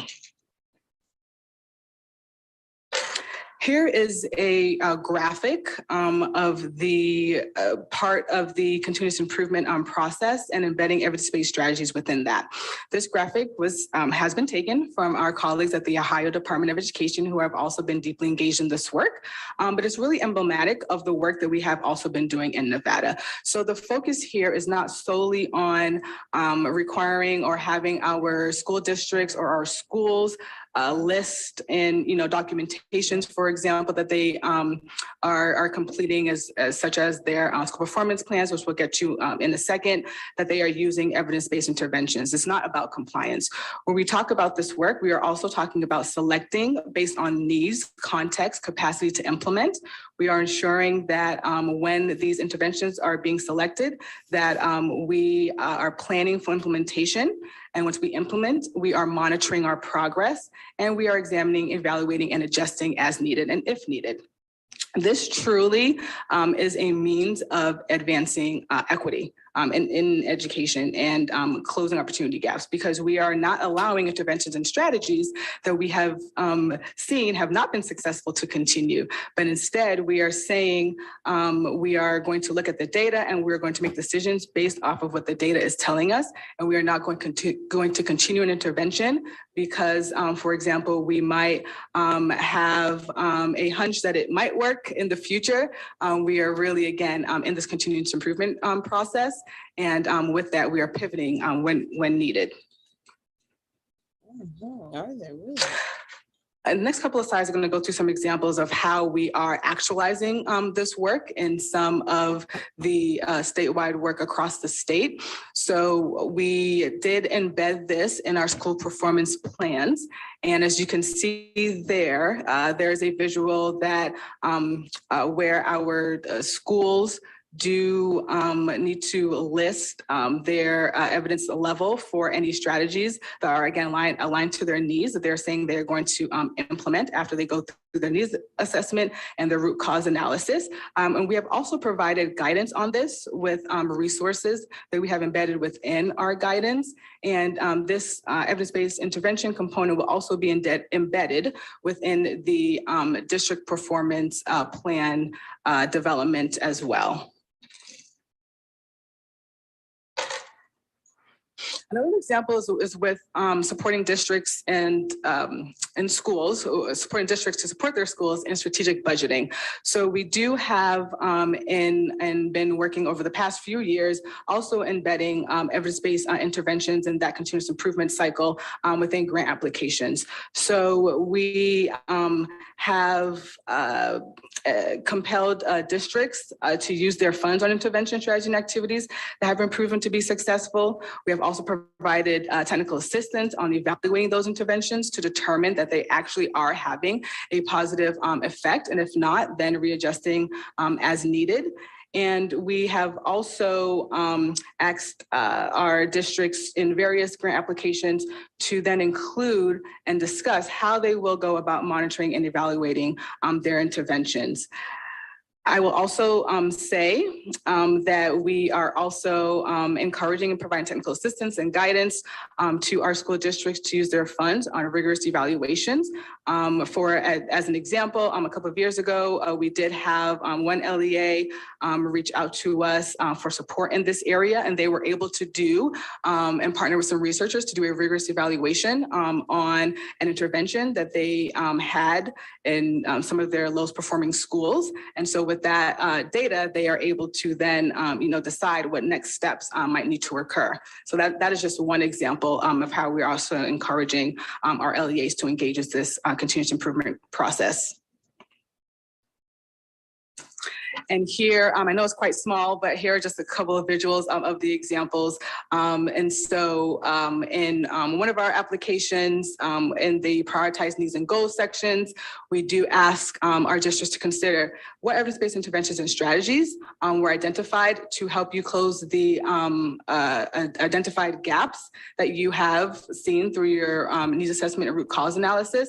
And then what is the likelihood of success in implementing those selected interventions? So again, looking at their capacity to be able to implement, we do provide evidence-based level resources. And as you can see, another example there, when we look at a funding that is used to support safe and healthy students, we do ask them to describe their evidence-based interventions there and also include a narrative about how those funds would then directly align with the needs in their needs assessment. So those are just a few examples that I just wanted to show there about how we are actualizing this again in some of our grant applications throughout the state. Another resource that we have for our districts and our schools in this area of work is what we call our evidence-based interventions for school transformation list. And we started this list several years ago, back in 2017, and it has been regularly updated since. So this was created because we realized that with the shift from NCLB to ESSA and with these new evidence-based requirements, that we needed to provide not only guidance, but to actually begin doing the hard work for our districts. And so this serves as a resource of interventions that have already been vetted, if you will, and reviewed for their evidence base. And so we do partner with UNLV's College of Education and some researchers over there who have been great partners in this work to conduct these rigorous reviews and then to determine based on national standards what level of evidence-based these interventions meet. And so we are proud to say that we have just updated that list just a couple of months ago. And it is, again, a resource for our districts. They're not required to use these, but basically we just want to say, hey, here are some evidence-based interventions in math, for example. And I think we have some family engagement on there at SEL, right, interventions. And we have been working over the past few years of expanding that. As when it first started, it was just focused on a couple of topics, and now we have expanded that. So we're really excited about that. Some additional guidance, technical assistance, and professional development that we have provided across the state. So we did host an equity and evidence convening. This was a statewide convening focused on implementing and sustaining evidence-based practices and interventions. It also included discussions around equity in schools and how we can best serve our students across the state through the implementation of data, research, and evidence. Some additional statewide sessions that we have had are included below. So we've had sessions on evidence-based interventions for school transformation lists and really diving deep so that our school districts truly understand, okay, what is all of the back work, if you will, that goes into determining whether an intervention is actually evidence-based. So we're able to do a couple of deep dives there. Statewide for our districts, also evaluating research and evidence. So again, we'll talk about that in continuous improvement process. So it's not just about selecting and identifying, but ensuring that you are monitoring progress. We've had sessions on contextual considerations and selecting evidence-based interventions. And all of these sessions have been based off of feedback that we're hearing from our districts about what they would like more and need more support on so that they can best support their schools. And we heard feedback that they needed some additional guidance and support on, okay, so I have this situation, I'm looking at this evidence-based intervention, for example, like on, this resource, right, that you gave us, NDE, but how do I know, or like, what should I be thinking about to determine whether it may actually be successful in my context? So we had a deep dive session there. We also had another session about the evaluating for continuous improvement. So again, when we talk about that continuous improvement cycle and diving deep there. And we also most recently had a session on addressing learning change or learning loss with evidence-based strategies and ensuring that our districts are doing what it works when it comes to that, especially with all of these educational opportunity gaps being exacerbated due to the pandemic.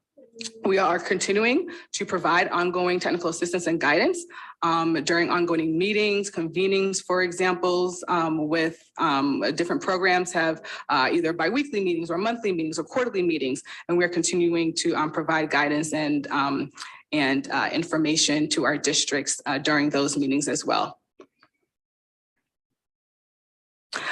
So as far as next steps for this work in Nevada, we are super thrilled with how far we have come and know that we have some ways to go here. So we are going to continue to update our evidence-based interventions for school transformation list. And we are definitely going to continue to provide guidance, technical assistance to our schools and school districts.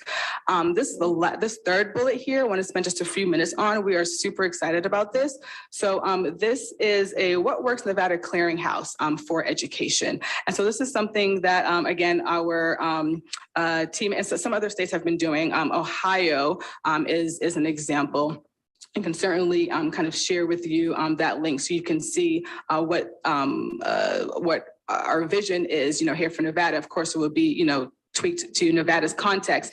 But if you can imagine a statewide resource that has all of the information and guidance and tools that districts and schools will need to help them do this work. So oftentimes we do the technical assistance, we do, the providing the guidance, and then we know, right, that we transition in roles. And so districts, for example, might say, hey, I'm new and, can you train me on this? And so this would be a resource that districts and schools can consistently go to that will have information and diving deep into the evidence-based interventions continuous improvement cycle, that visual that I shared earlier with you. They will be able to have a national and local level evidence-based interventions supports to ensure that, again, we're using funds on interventions that have been proven to be successful. It will help them make, and our educators here make evidence-based decisions so that they can provide equitable access to quality services for students. And it really would be embedding a systemic, rigorous review process and transparent reporting when it comes to evidence-based interventions. And it will help build our evidence-based here in Nevada. So we know that there are a lot of great interventions and services that are going on across our districts. And so a district would be able to, say, hey, right, we want this to be evaluated. This is our package, right? We think it has been working for our schools. We've seen great outcomes. We would like this to be, evaluated for evidence-based and see kind of where, I guess, the national standards it might meet. So it really will help us build our evidence-based here in Nevada. So I'm super excited about the potential for this work. And that is a big picture, one of our major next steps and where we are hoping to go. And here's some contact information with the Office of Student School Supports, myself, along with my wonderful teammate, Dr. Tina Winquist. If you have any questions, we are happy to answer them for you. And I think now we are at the questions time. So I have to answer any questions you might have. Thank you so much. Thank you very much, Ms. Noor. I'm sure we do have some questions. I didn't realize I was going to be taking over for the chair for a moment, but so I have a few. So I'm going to go ahead and start with mine, and then I'll move on to my colleagues. I guess let me start out with you first.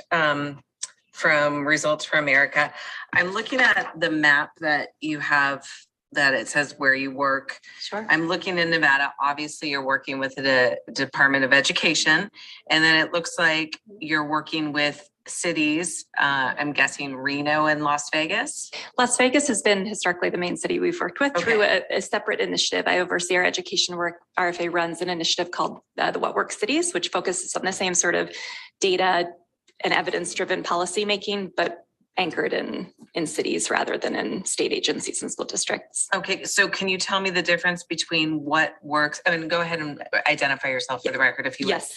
Yes. What Works Certified City, What Works City, SEA Fellows. Can you just kind of break that down? Because I'm not sure I understand. Absolutely. Sarah Kerr for the record. Yes, so Results for America, as I sped through at the beginning, is an organization, nonprofit, as I mentioned, bipartisan, that works across levels of government. So we do work at the state, federal, state, and local level, as well as across sectors. So we have specific issue areas in which we work. The work that we do at the local level, the main vehicle for that work is our What Works Cities initiative. And that work really focuses on setting a standard for what good government, that is embracing practices consistent with good use of data and evidence, what that looks like, and then supporting leaders in each of those jurisdictions. It could be a city, it could be a county, to progress towards that standard that we've set. And we have a set of, I think, 20-something criteria that we use to define what good looks like, a set of standards, and then support cities in sort of graduating through those standards. And then assuming they progress, they are eligible to receive certification at various levels. So that's the work we do at the local level. Is sort of issue agnostic. Some of the, it really is sort of supporting good government. Every city is going to have its own set of priorities. Every mayor, for example, is going to have an agenda that they're pursuing. And we support the use of data and evidence as a vehicle for achieving the goals that they've set. And I'll say a little bit more about the work we do on the education side, which is an example of kind of an issue area that transcends federal, state, and local level. So at the federal level, RFA advocates for strong data and evidence policies with the federal government, with the U.S. Department of Education, and in Congress. We played a big role in securing the ESSA evidence provisions that were referenced a few times in my presentation. I know have influenced the way that states, including Nevada, have designed their programs and ways in which they're spending money. At the state level, our primary vehicle is our state education fellowship, in addition to state standard, which is a version of that local standard for cities that I just articulated. What do state governments need to be doing, and how should they be behaving if they're really embracing data and evidence? We sort of apply that to the education sector through our fellowship program. It brings together a network of, we've worked with probably close to 15 or 16 different state education agencies over the last 5 years into a single network that supports them to adopt, implement policies and practices that are going to advance better data use, better data generation, better use of evidence to drive decision-making. And again, relatively agnostic to the what. We really think of ourselves as the how people. We believe that if we embrace and use data and evidence and generate and build evidence over time, we're going to be better positioned to make good decisions on behalf of students and pursue whatever goals agencies and school districts have set. And if I could follow, sure. In the other states that you're in, is it typical that you would work with the state agency and then cities and not work directly with Clark County School District, Washoe County School District? Because I feel like, especially with the city of Las Vegas, we're looking at about 700 thousand people as opposed to 3 million in the Clark County area. So is that typical? It is typical, and I appreciate that question and like the maybe sense of disconnect between some of the work that we're doing on the education side at the state level and some of the work that RFA as an overarching organization is doing with cities. Like any organization, we have a different sets of initiatives, and we do collaborate where it makes sense. But the work that we're doing with state agencies, for example, or with the Nevada Department of Education, while there is some like connective tissue, I would say, it's pretty separate from the set of work that's happening in Las Vegas. So yes, to answer your question, it is common in the states that we've been working in that we may have state agencies, state education agencies we're working with, or workforce investment boards that we're working with, and there's separate work happening in a subset of their cities and counties that is, again, some connective tissue, but is really pretty distinct from each other. That makes sense. Thank you, Ms. Kerr. Do we have other questions for Ms. Kerr in particular? Was it for Ms. Kerr? I was going to stay with her for a moment. Is that no? It's your question for Ms. Kerr. Okay, well then let's go for it. Go ahead. Thank you, Madam Vice Chair. And Assemblywoman Claire Thomas, for the record. My question actually has to do, and all through both presentations, I keep hearing evidence-based, evidence-based. My concern is lived experience, especially when we're dealing in low performing schools. You know, when you're collecting this data, are you actually for low performing schools considering the lived experience? Because we know that sometimes that evidence-based data can be skewed. So if you can answer that question for me, thank you.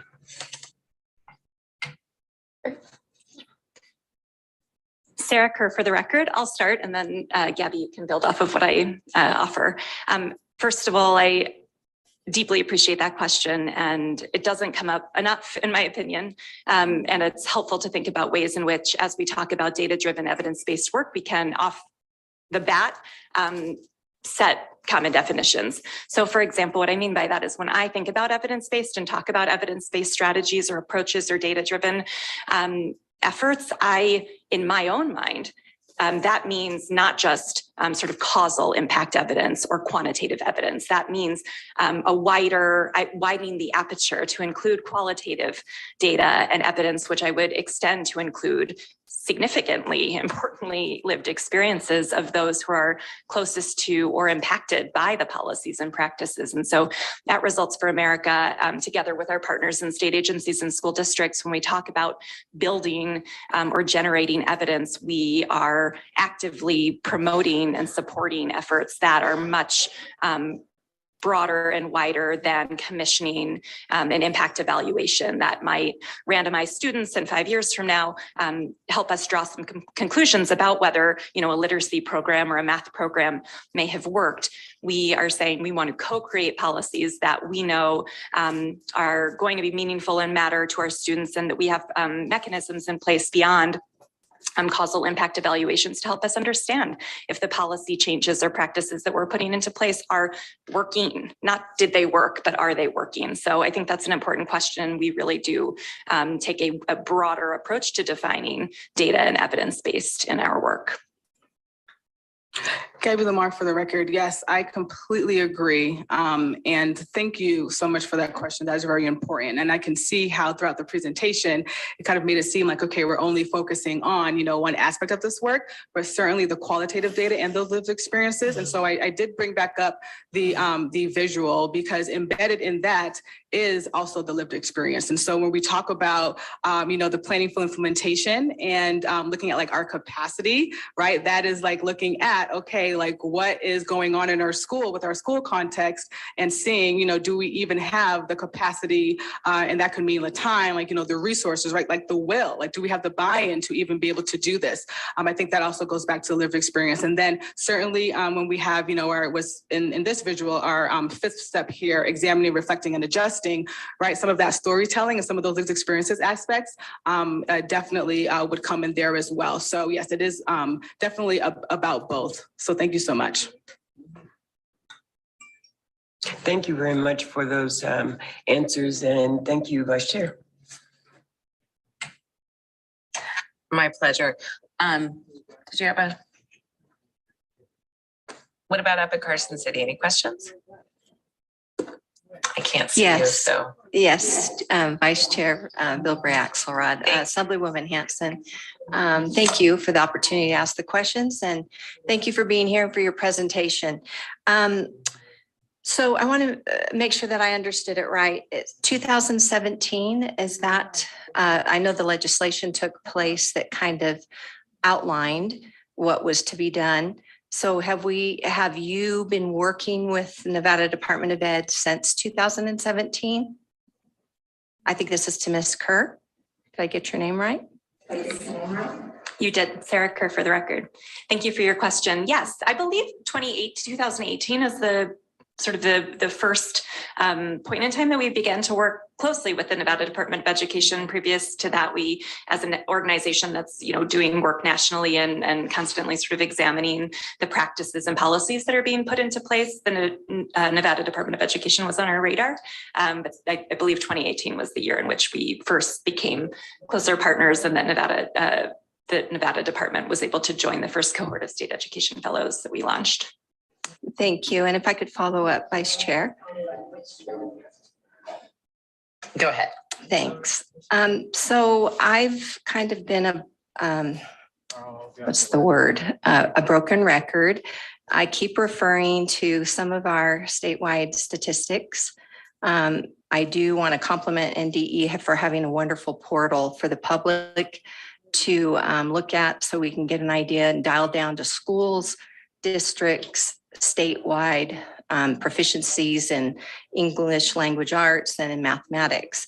So if you're working with them, maybe if not here, but offline, we could have a follow-up. I had stumbled across this based on a couple of other hearings we've had. And then I go back to 2016 and 17, and we look at our statewide results. And I understand that we're grouping lots of things together, and there are lots of different things, but we have to start somewhere. I have gone to some rural areas who have different populations, but I'm seeing a lot of the same concerning lower proficiencies. Let's start with this, 2016, 2017. We have high school proficiency in English language arts at 73%. That seems good. Graduation rate right around the same. Math proficiency in 2016 to 2017 is about 55.6%. This is a year or two after the $1.3 billion infusion tax increase for education in the 2015 session. So we see these numbers. Then we go to the next year, and I don't even go to COVID years. One year we don't report, the next year it's bad. So to be fair, then you go to 2017 to 2018, it precipitously drops. It gets cut in half almost. Our math dropped from the 70 percentiles down to 26.3, and the reading, English language arts dropped from the 73 percentile down to 45. So that year, things dropped dramatically, and I don't have an explanation for it. So perhaps, since this is what you do as evidence-based, we could find an answer to that. And then when you progress to the last year, really before COVID, is the 2018, 2019, where we're floating pre-COVID is 47.6% in English language arts statewide and 26.3% in math. And I'm talking just high school in these numbers. So I guess my request would be for all the evidence-based research, could we get, and maybe the answer's out there, and I've only been here since 2019, if we could have some understanding of why those numbers, and then based on working with the NDE, what are we doing down to to get it down to where it's being helping our students or helping those teachers and helping those districts with all the evidence-based research that's going on. Sorry, that's a huge ask. Thank you. Gary Lamar for the record. No, great question. And at NDE, we are also constantly looking, at our data and looking to see how we can best support our districts that support their schools and their students with this. So I think we will perhaps we need to follow up because I want to make sure that I'm addressing all aspects of your question. But what I can say is that when we look at the data, and I think this goes back to the question about ensuring that we are also embedding the lived experience. And so to your point, we would have to look more strategically at the data and quantitative, and qualitative, and look at some of the stories behind that and see exactly why we're seeing the numbers that we are seeing. But what I will say is that when we begin in with the evidence-based interventions and embedding that, just like with anything with education, it will take some time to then kind of see that out in our and I think what you're referring to is like our end of the year assessment, so like our SBAC data. And so what we are doing and all that we've shared today is helping to like build those conditions. But surely as a nation, we have some ways to go. But we have seen some and heard stories about some of our districts that have had been using some of the evidence-based interventions, working with a certain like evidence-based partner, for example, that have saying, hey, like we see these in our numbers, like we think this is exactly why, but it's also about continuously monitoring and doing that rigorous evaluation process. Of course, COVID kind of derailed a lot of things because we were planning actually to do with a partner who also is really great in this work, Row West, who has provided some guidance to our districts. We were actually planning on doing a statewide tour and getting to the school level for these a little bit more.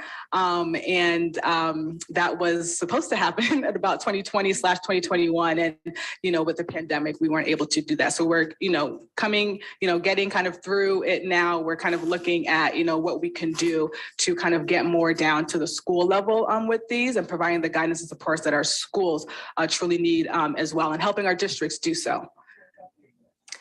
So I hope that helps. It is a large question. Oh, and thank you. I understand that. So certainly you can get back offline and share that information with our committee. It'd be greatly appreciated. And in regards to that shared experience, I do encourage, I went to some other counties. I went to Churchill County. I went to Elko County. I represent 6 counties. I have a large section of Washoe and 5 rural counties. And those numbers kind of follow. And these are in counties that are getting net proceeds of mining tax money as well. So please, if I didn't indicate that, I'd love to kind of get have you look at those other counties so that I understand it's so all inclusive with the state numbers. So again, thank you for the time. I understand it's a big lift, but we'll look forward to hearing back from you at some point. Thank you. And thank you, Chair. Thank you. So yeah, if you would just get that information to the committee and we can make sure that we parse it out to the committee members.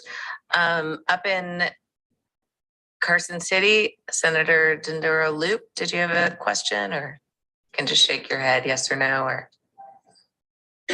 No, ma'am. Okay. Thank you. And anyone else here? All right. Thank you very much for the presentation. Enjoy the Vegas sunshine. Thank you. Thank you so much. Okay, so next we are on agenda item 7, which is a presentation on early learning program costs and equity updates. So we have 3 folks coming up to the table, or yes, we have 3 folks, perfect. And just begin when you're ready. Thank you. For the record, this is Patty Oya, Director of the Office of Early Learning and Development for the Nevada Department of Ed.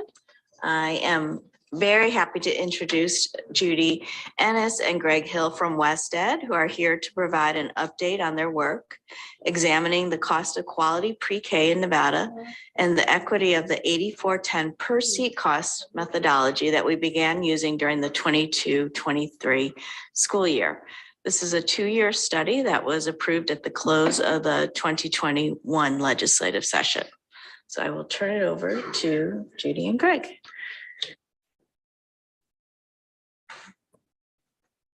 Good morning. My name is Judy Ennis, for the record, from West Ed. I will be speaking today with my colleague, Greg Hill. For the record, Greg Hill Jr., West Ed. I'm pleased to be here. It is our privilege and our pleasure to speak with you all today. You've had a very packed agenda, and we appreciate the opportunity to share our current progress with our study with you. And thank you, Patty, for the introduction. We have for you here a quick overview of what we hope to cover with you this morning during our brief time with you. We're going to give you an overview of our project and a progress update, share some emerging findings with the emphasis on emerging. We're very much in process, and do a preview of upcoming activities before we get to Q&A. Very quickly, though, to introduce West Ed. We are a nonpartisan research organization. We are headquartered in California, but as you can tell by the name West Ed, we work heavily within the West, very much. We have a long relationship here in Nevada. If interested, we can detail some of the other projects. I've heard you ask some of the other presentations today that our colleagues may be doing here in Nevada right now, but we're focused just on our study at the moment. Anything else on West Ed? Okay. Our team is with us here in spirit and by text if needed, if questions come up. You only have 2 of us represented today. I'm the project director. I work in early childhood fiscal cost modeling, as well as in education policy writ large in both the K-12 space and in the early childhood space. You can see we have a number of team members here. Marion Knotts, Lucy Hadley, Mel Weiland, John Diaz. They're not with us in person, but they are contributors to this work, and we're proud to represent their efforts to you today. Greg Hill, to my right here, is our GIS specialist on the project. We've been invited to do this study because, as you are all very well aware, Nevada is a changing space. You have urgent priorities facing your education space in terms of the teacher shortage in the K-12 arena, and all of that is also happening in the early childhood sector. Our focus here, though, is on modeling costs for Nevada-ready pre-kindergarten by thinking about what it looks like at the site level, and bringing that information to bear on what the cost model looks like from the state level. This is in a moment of great change. Early childhood is reeling from the impacts of the pandemic, and there has been a significant amount of stretching and straining on the part of early childhood educators and caregivers to meet the needs of their children who may be experiencing trauma and illness at home, resulting in absences, enrollment changes, moves. All of that has an impact on what's happening at the site level. And we want to understand that context when we think about what does it really truly cost to provide pre-kindergarten from the site level perspective. All right, so that's our charge. Within that, we had our official beginning in January of 2022, and we've been running at a steady clip since then, but we have much further to go with the work for this 2-year project. The slide you see here shows you an overview of where we are in our process. On the far left, you see that early stage of review. We engaged in document review, looking at different sources of publicly available data to understand some of the context of local communities and to establish a set of case study regions that we'll detail in a moment. Where we are right now is in that second bucket, engage, where we've been working for the past 2 months on a survey and on doing regional focus groups to understand the perspectives of site level administrators. The goal of that segment of our work is to come up with a cost ranges report in late summer. We're working on that right now. It's forthcoming. We're going to share some emerging findings with you, but the details of that will be outside of the scope of today's presentation. Up next, after we finish our cost ranges, we're going to shift to working with an advisory group to develop findings and recommendations for the Office of Early Learning. And that's going to continue from the end of this summer through 2023. So we're going to get into this with a little bit more detail. These are our 3 anchoring research questions. As you know, right now, 8,410 is the per child amount. What we want to understand is what is the range of cost points above and below $8,410, and what are the factors that create that range? What is the gap between how much Nevada spends and the cost from that site level perspective? And that last piece is what we're going to focus on in our next phase. Who is served and not served, and why within a mixed delivery system? When I say mixed delivery system, I'm referring to the range of settings that children experience care. It could be a center. It could be within an LEA. It could be a family home childcare. And our PK, however, we're focused on ages 4 and 5. Okay, so these are our 5 case study locations. We've established these through a process with our partners in the Office of Early Learning. And this process included, we had a number of criteria that we were looking at. We wanted to land at the end of this in 2023 with the sense of the ranges of the regional differences within Nevada. Nevada, right here, Vegas, is extraordinarily different from other parts of the state, as you all well know. So we wanted to choose regions that represent what's happening in terms of the mining, the impact of the mining industry, the differences between the major population centers such as Vegas, Reno, Sparks, to other areas that are these large geographic regions with pockets of population density within it. We also wanted to make sure we had demographic representation across the state. Where's their tribal concentration? Where's there not, right? So with all of these in mind, we went through a process of breaking it down, and we settled on these 5. Now, the 8,410 is statewide, and the reason we wanted to go with case study locations is that we believe that in order to understand the answers to our research questions, we need to get as close to the ground as possible. What is the experience from the perspective of site administrators with their day-to-day budgets? So here are some of the data collection activities that we have in play now or have coming up. We have just completed our regional focus groups, but there will be more coming up in the future, as well as our survey. At the top level there, you see the advisory group that I mentioned before. We'll share a little bit more about that later because that's in the next phase of our project. Some of the data sources that we've used include census data, NDE and OELD data for NRPK, as well as looking at state plans, guidance, and program websites. I apologize for having to go with a disclaimer so early in the presentation, but we want to say very clearly that we intend to refine these results. We're working on this in real time. So if there's a piece of this that you're saying, we'd like to hear about that again in 6 months, we intend to bring that back to you. But these findings are given to you in good faith that they're as valid as we can make them at this time. So our survey. I don't know about you, but I am exhausted by responding to so many survey requests. So we were delighted with the number of responses that we got to us. This was a signal of the interest in the field to wrestling with some of the questions that our study is wrestling with. We got approximately 135 responses, but many of them were incomplete. Either someone started, they closed it, they started again. So we're counting the 64 complete non-duplicate responses at this time. And within that, we'd like to say that we'd like to reach back out to the individuals that started their response and did not finish it because we want to hear from them. But for now, we're very pleased with the response of 64 for the purposes of our study at this time. We got strong engagement across the state on different site types, back to that mixed delivery system I was describing earlier. And where you can notice at that breakdown at the top that we have non-NRPK as well. You might be wondering, why would we be interested in that if our focus is on NRPK? To understand the cost model for NRPK, we need to see and understand the context that NRPK is working within in terms of the opportunities that families have in Nevada to place their children in other types of settings that may not be part of NRPK. how different is the experience of the educator in that space if they have the choice of working in an NRPK site to a non-NRPK site in terms of compensation and in terms of length of the workday, et cetera. So some of those questions we view to be quite germane to understanding the range above and below for the 8,410 amount. Here are some of the cost categories that we investigated via the survey, which we then dug into a little bit deeper in our regional focus groups.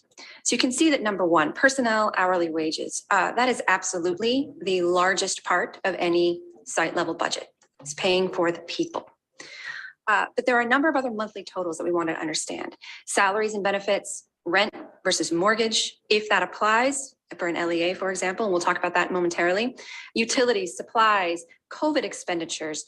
When we think about the cost model, I want to draw your attention to that point because we know that there are isolated COVID expenditures that are in place right now, extra PPE, for example, extra cleaning supplies, that we hope is going to go out of the budget in time, right? But still to understand the current moment, we've included that and want to understand its impact on the overall experience of administrators. Licensure, liability insurance, all of these things shape the budget and expenditures from the site perspective. But there were a number that we did not ask about in the survey that our focus groups helped us to elevate as a priority for us to understand. So this is what you see here are a set of threads that we are currently chasing. For example, maintenance and infrastructure. We were aware that infrastructure would be a big expense, but we were not aware of just how big this impacts site level budgets for some of the site administrators that participated in our focus groups.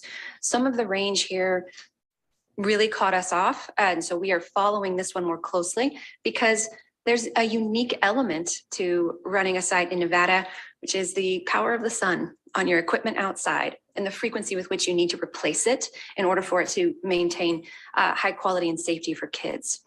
So that's an example of a unique regional difference in Nevada that we want to understand as a factor within the cost model. Professional development, assessment, and technology. When we're talking about technology here, this is for what's happening in the educators' hands where they might be taking notes on observations and or for sign in, sign out for families to come in and other types of tracking throughout the course of the day that could be happening during a program. But there are other pieces there that site administrators were sharing with us that were expensive that we want to understand. 8,410 across the state. We've already talked about the regional differences. What you see here is some of the ranges on rent that we heard from sites so far. And again, we want to get more specific on this, but as you can see, a range of $600 to $20,000, that's a major range. So there are differences here between sites that are based at an LEA, where they're not thinking about this component, versus those that are an independent center. If they need to expand or are considering expansion and increasing their square footage, right? This has a major shaping effect on their ability to do so, is their costs of rent and overhead. The next few slides are going to give you a sense of what we understand right now to be the ranges in salary over the past couple of years, so that we could understand that pre-COVID moment to right now. And as you can see here right now, NRPK salaries are fairly stagnant in Clark County, even though based on everyone's talk of the price at the pump right now, inflation is an issue. And where our workforce supply pressures that are happening around this, this current salary level.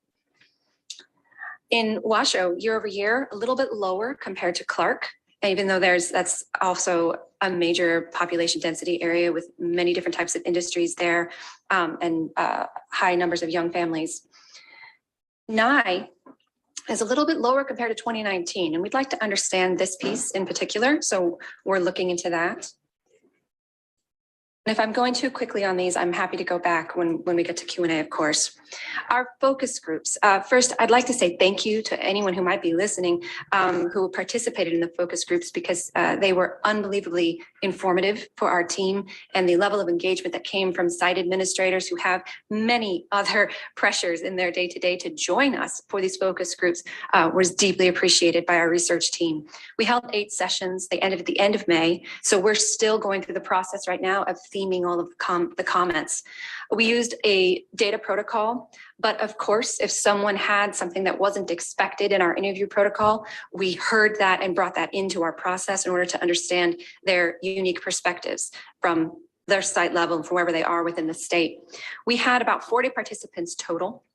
And we're hoping to come back to some of them later as we go further into the process to either verify, refine, validate findings of the study from their perspective.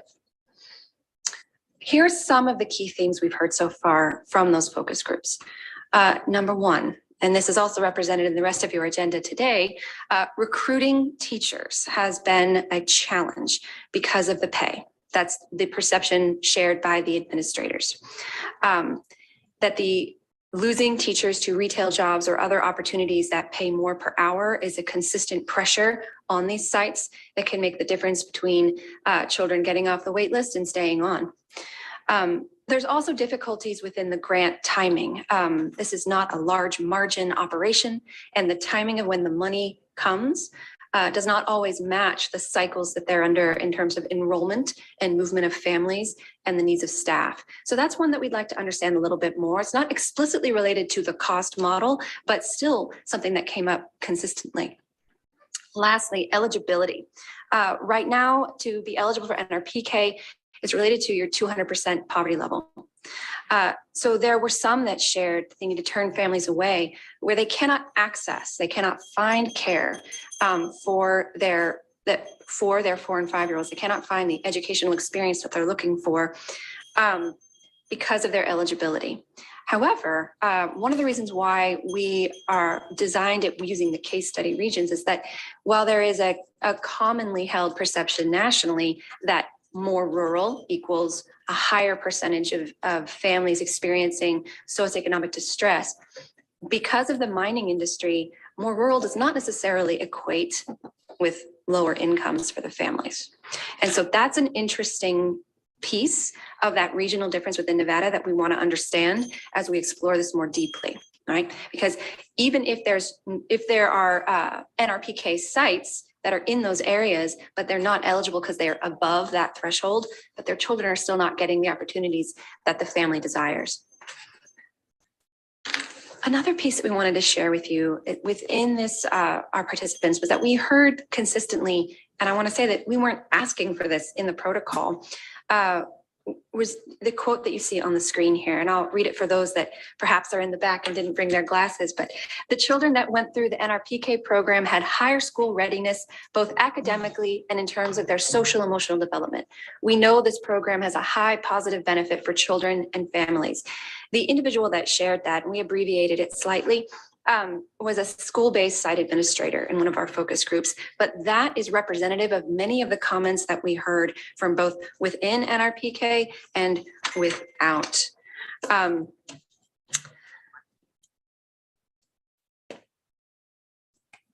and 5-year-olds is a very narrow slice of the population. As you all know, data moves slowly in terms of when it's posted and made publicly available. And these children age without concern for whether or not we're capturing them in our data models. So the 4 and 5-year-olds that are captured on the screen here have already aged out of our slide deck. So when we say the data is incomplete, we would just want to pinpoint that we're working with a very small slice of the population, and sometimes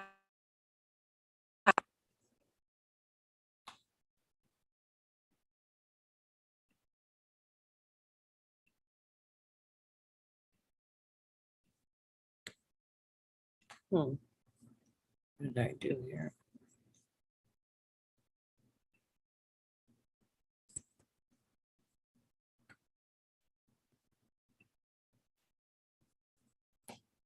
Share the screen.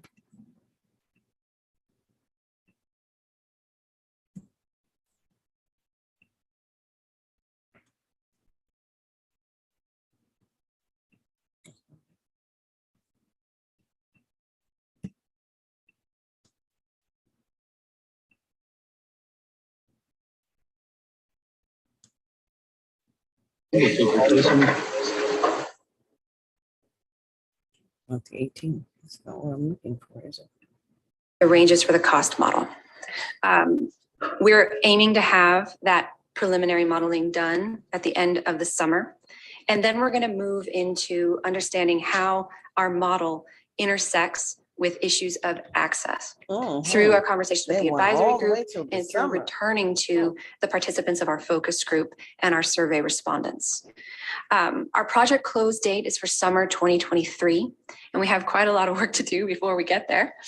So right now we're focused on completing the analysis of that survey data and reconnecting with participants to clarify. As I mentioned, we had 135 that opened and gave us partial information and closed. So we're going back to them to understand their details. And then the engagement with the advisory group is scheduled to begin in the fall. With that, I will stop now, and we're happy to answer any questions that you may have. And again, want to reiterate our gratitude for this opportunity to share our study with you. Thank you very much. Questions? No, okay, we'll start with Assemblywoman Miller. Thank you, Chair, and thank you for this presentation. And my question is very, very basic. As you're working on the cost analysis, we know when it comes to teacher pay, this is a major issue on why we're losing, and there is no pipeline. Let's just say it the way it is, right? But it's even, I think, more crucial when it comes to early ed, and people don't realize that these groups of students, this early ed 4 to 5, is another specialized group of students and isn't captured necessarily in the same K through 12 licensing. But again, it's imperative that we have licensed and trained teachers. And of course, there are many people who would love to work with that age group, but again, because of economics, can't. So my first question, and you could just briefly respond, is because again, some of the pushback we often get is, well, if we do this, who's going to do it? Where are the teachers? We don't have enough teachers anyway. Class size, it's always like, well, we don't have enough teachers anyways, instead of like, well, let's get to the root of things. So with this, and I know right now we would not have enough teachers to do it. We would not have enough early ed certified individuals to do this. But can you just briefly explain or describe for us how much their pay impacts the ability to attract and retain these early certified professionals, as well as will those costs to bring that salary up to market value to what would attract and retain, will that be included in your studies, in your recommendations? Thank you so much for the question. And yes, compensation, I think, is a headline in every state in the country right now for the K-12 teacher shortage, and also for early childhood educators and childcare providers. I think it's the whole spectrum is experiencing issues in terms of what is the appropriate pay scale for this desperately needed and highly impactful work. So I deeply appreciate your question. I would say that within our cost model, we're looking at what the ranges are regionally. And we will take the input of the advisory group, who we're hoping to have the advisory group be a set of experts that are at the system level within Nevada, as well as those that are site administrators, to participate in that discussion about what exactly how much of an impact compensation has in their experience of recruitment and retention. I think it's critical to hear as much as possible from those that are working on the ground about this question. But I think that, and I'm making an assumption, that the reason for your question is that there's the question of, is compensation so low? And we did hear that in the focus groups from some of our participants already, that compensation is a reason why we cannot retain. Our educators are getting jobs elsewhere. There's also ranges within the settings of what individuals are paid. If you're LEA based, that's a different pay scale than if you're working in a center or another setting, right? So all of those factors we are looking at, and we aim to provide our best possible recommendations as informed by the advisory group, in addition to our research. Thank you for that. Thank you. Oh, and that was Judy Ennis for the record. Sorry, I forgot to say that. Thank you. I usually will catch it at the tail end if you don't. So, Assemblywoman Thomas. Thank you, Chair Dennis, and thank you for the presentation. Excuse me. One of my, how do I put this? One of my gut feelings and the reason why I ran for office is this subject of pre-K. So I am an advocate for pre-K, but the question that I have for this panel, your data that you've collected, is that from just childcare facilities? Did you go into CCSD with their program to collect this data, or is it just regulated to childcare facilities? That's my first question. Thank you for that question. And thank you for sharing that you're an advocate for pre-kindergarten. So our data sources, we use publicly available data, and I'm going to also defer to my colleague here in a moment if there's any other details on this. We focused on gathering information from current site administrators via the survey, and we also looked at census data statewide and information provided by the Office of Early Learning. So the NRPK, the pre-kindergarten program that we're focused on, is quite narrow. And when we say childcare, that can be more broad, right?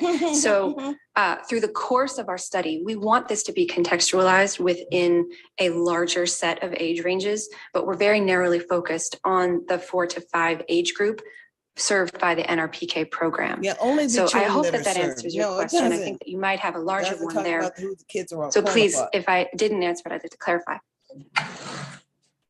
Follow up, Chair. Go ahead. Thank follow you. Okay, not quite the answer that I wanted to make sure that we're getting that data. The data that I'm, hearing, I'm just not sure if we looked at the complete program for pre-K, if we're just looking at, especially when we're talking about salary, we know that childcare facilities cannot compete with the salary scale. We know that. So I would like to know whether or not this is just a narrow data collection from the childcare facilities instead of the entire program. Thank you. That's exactly what it For was. the a record, Patty narrow- Oya. So thank you for the question. The study does look at Clark County School District Nevada Ready State Pre-K program. So the data from the school districts or Washoe County or Nye County, the areas that we picked. We do look at the school district data as well as any childcare programs that have Nevada Ready State Pre-K seats in them. And so that's our work with United Just the Way of children Southern that they're Nevada, letting, where we have some United pre-K Way, seats yeah. in childcare. We have some pre-K seats in LEAs. And I think that's what they refer to as mixed delivery system. And so we do look at both. One of the things that in NRS is that childcare centers do have to pay near equivalent, and it's not quite a even match of dollar for dollar, but they have to pay at the rate of their local school district, because we know that childcare centers generally do not pay as much as a school district. So we do have that written into NRS. The problem is, if they're not as highly qualified as a school district teacher, we do require a bachelor's degree, or that they're working towards a bachelor's degree, and then they have to make the same pay. I think the problem with childcare, though, is, your concern is that then infant toddler teachers kind of look at their pre-K counterparts and say, hey, how come they're making as much as a school district teacher? And that really causes more inequity than we wanted. But we took, I think, that lead from our federal, when we received that big federal preschool development grant. That was where the wording came in, that they pay at the same rate as their local school district. Thank you. I appreciate that answer. Thank you. All right, thank you. Vice Chair Bill Bray-Axelrod. Thank you, and thank you for the presentation. I know Ms. Oya knows that I'm quite passionate about this issue too, as I've served in a volunteer role as president of Family to Family Connection for, I think, the last 12 years or something like that.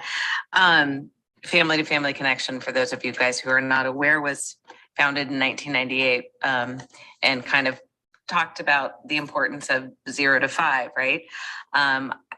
I feel like I'm sort of beating my head against the wall when I talk to folks about early childhood, whether it's, I mean, we were fighting for full day kindergarten just a few years ago, who many people just thought it was basically babysitting. Pre-K, the importance of pre-K. I feel like I kind of have to beat my head against the wall to make people understand the importance of that. And and that is where my next question to you lies. Obviously, there's a need for this, but are you finding that parents in particular, or what have you come across? I think you're anticipating my question of the importance. Do people realize the return on investment in investing in pre-K? I'll leave it at that. Thank you so much for that question. I know the previous presentation you had evidence-based.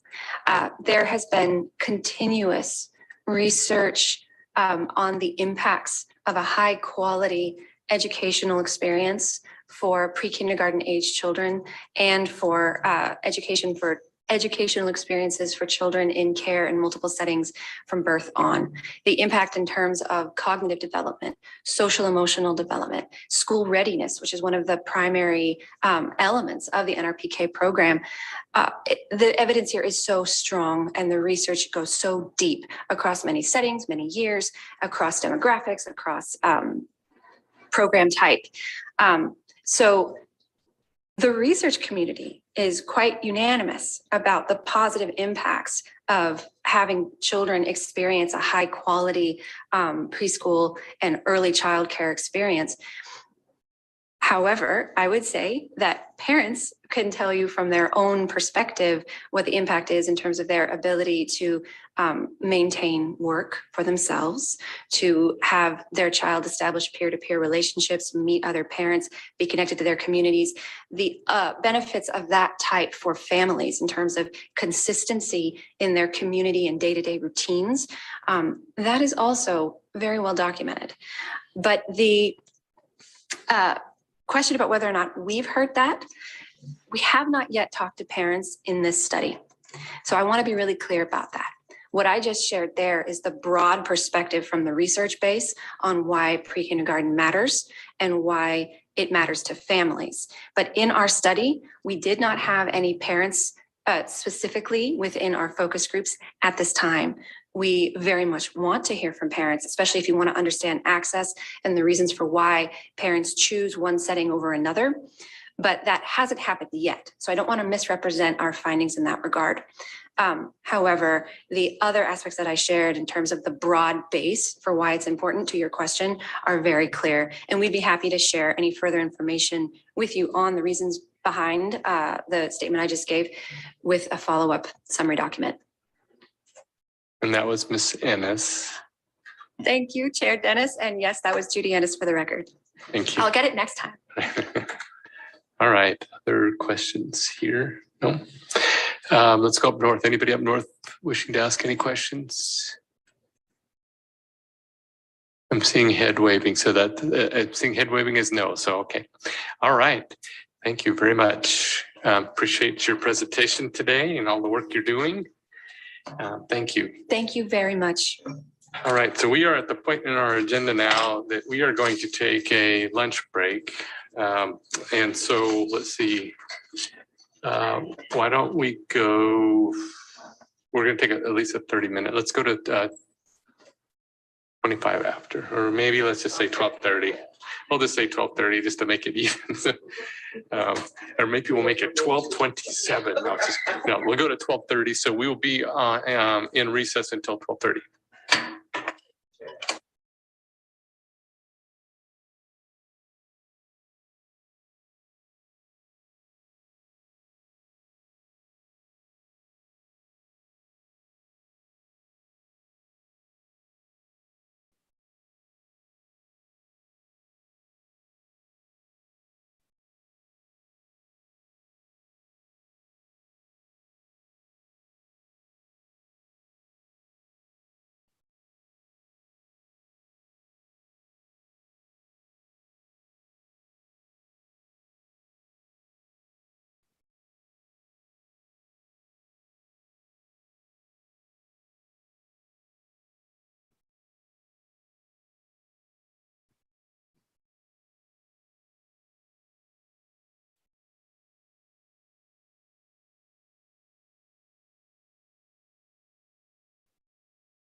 It may slow for a second or two just because of interest rates, but we feel that it's going to keep maintaining. I didn't pay attention. They were going on recess. Let's pause it. Escape. All right, that was Victoria Young reported there. Las Vegas City Council is currently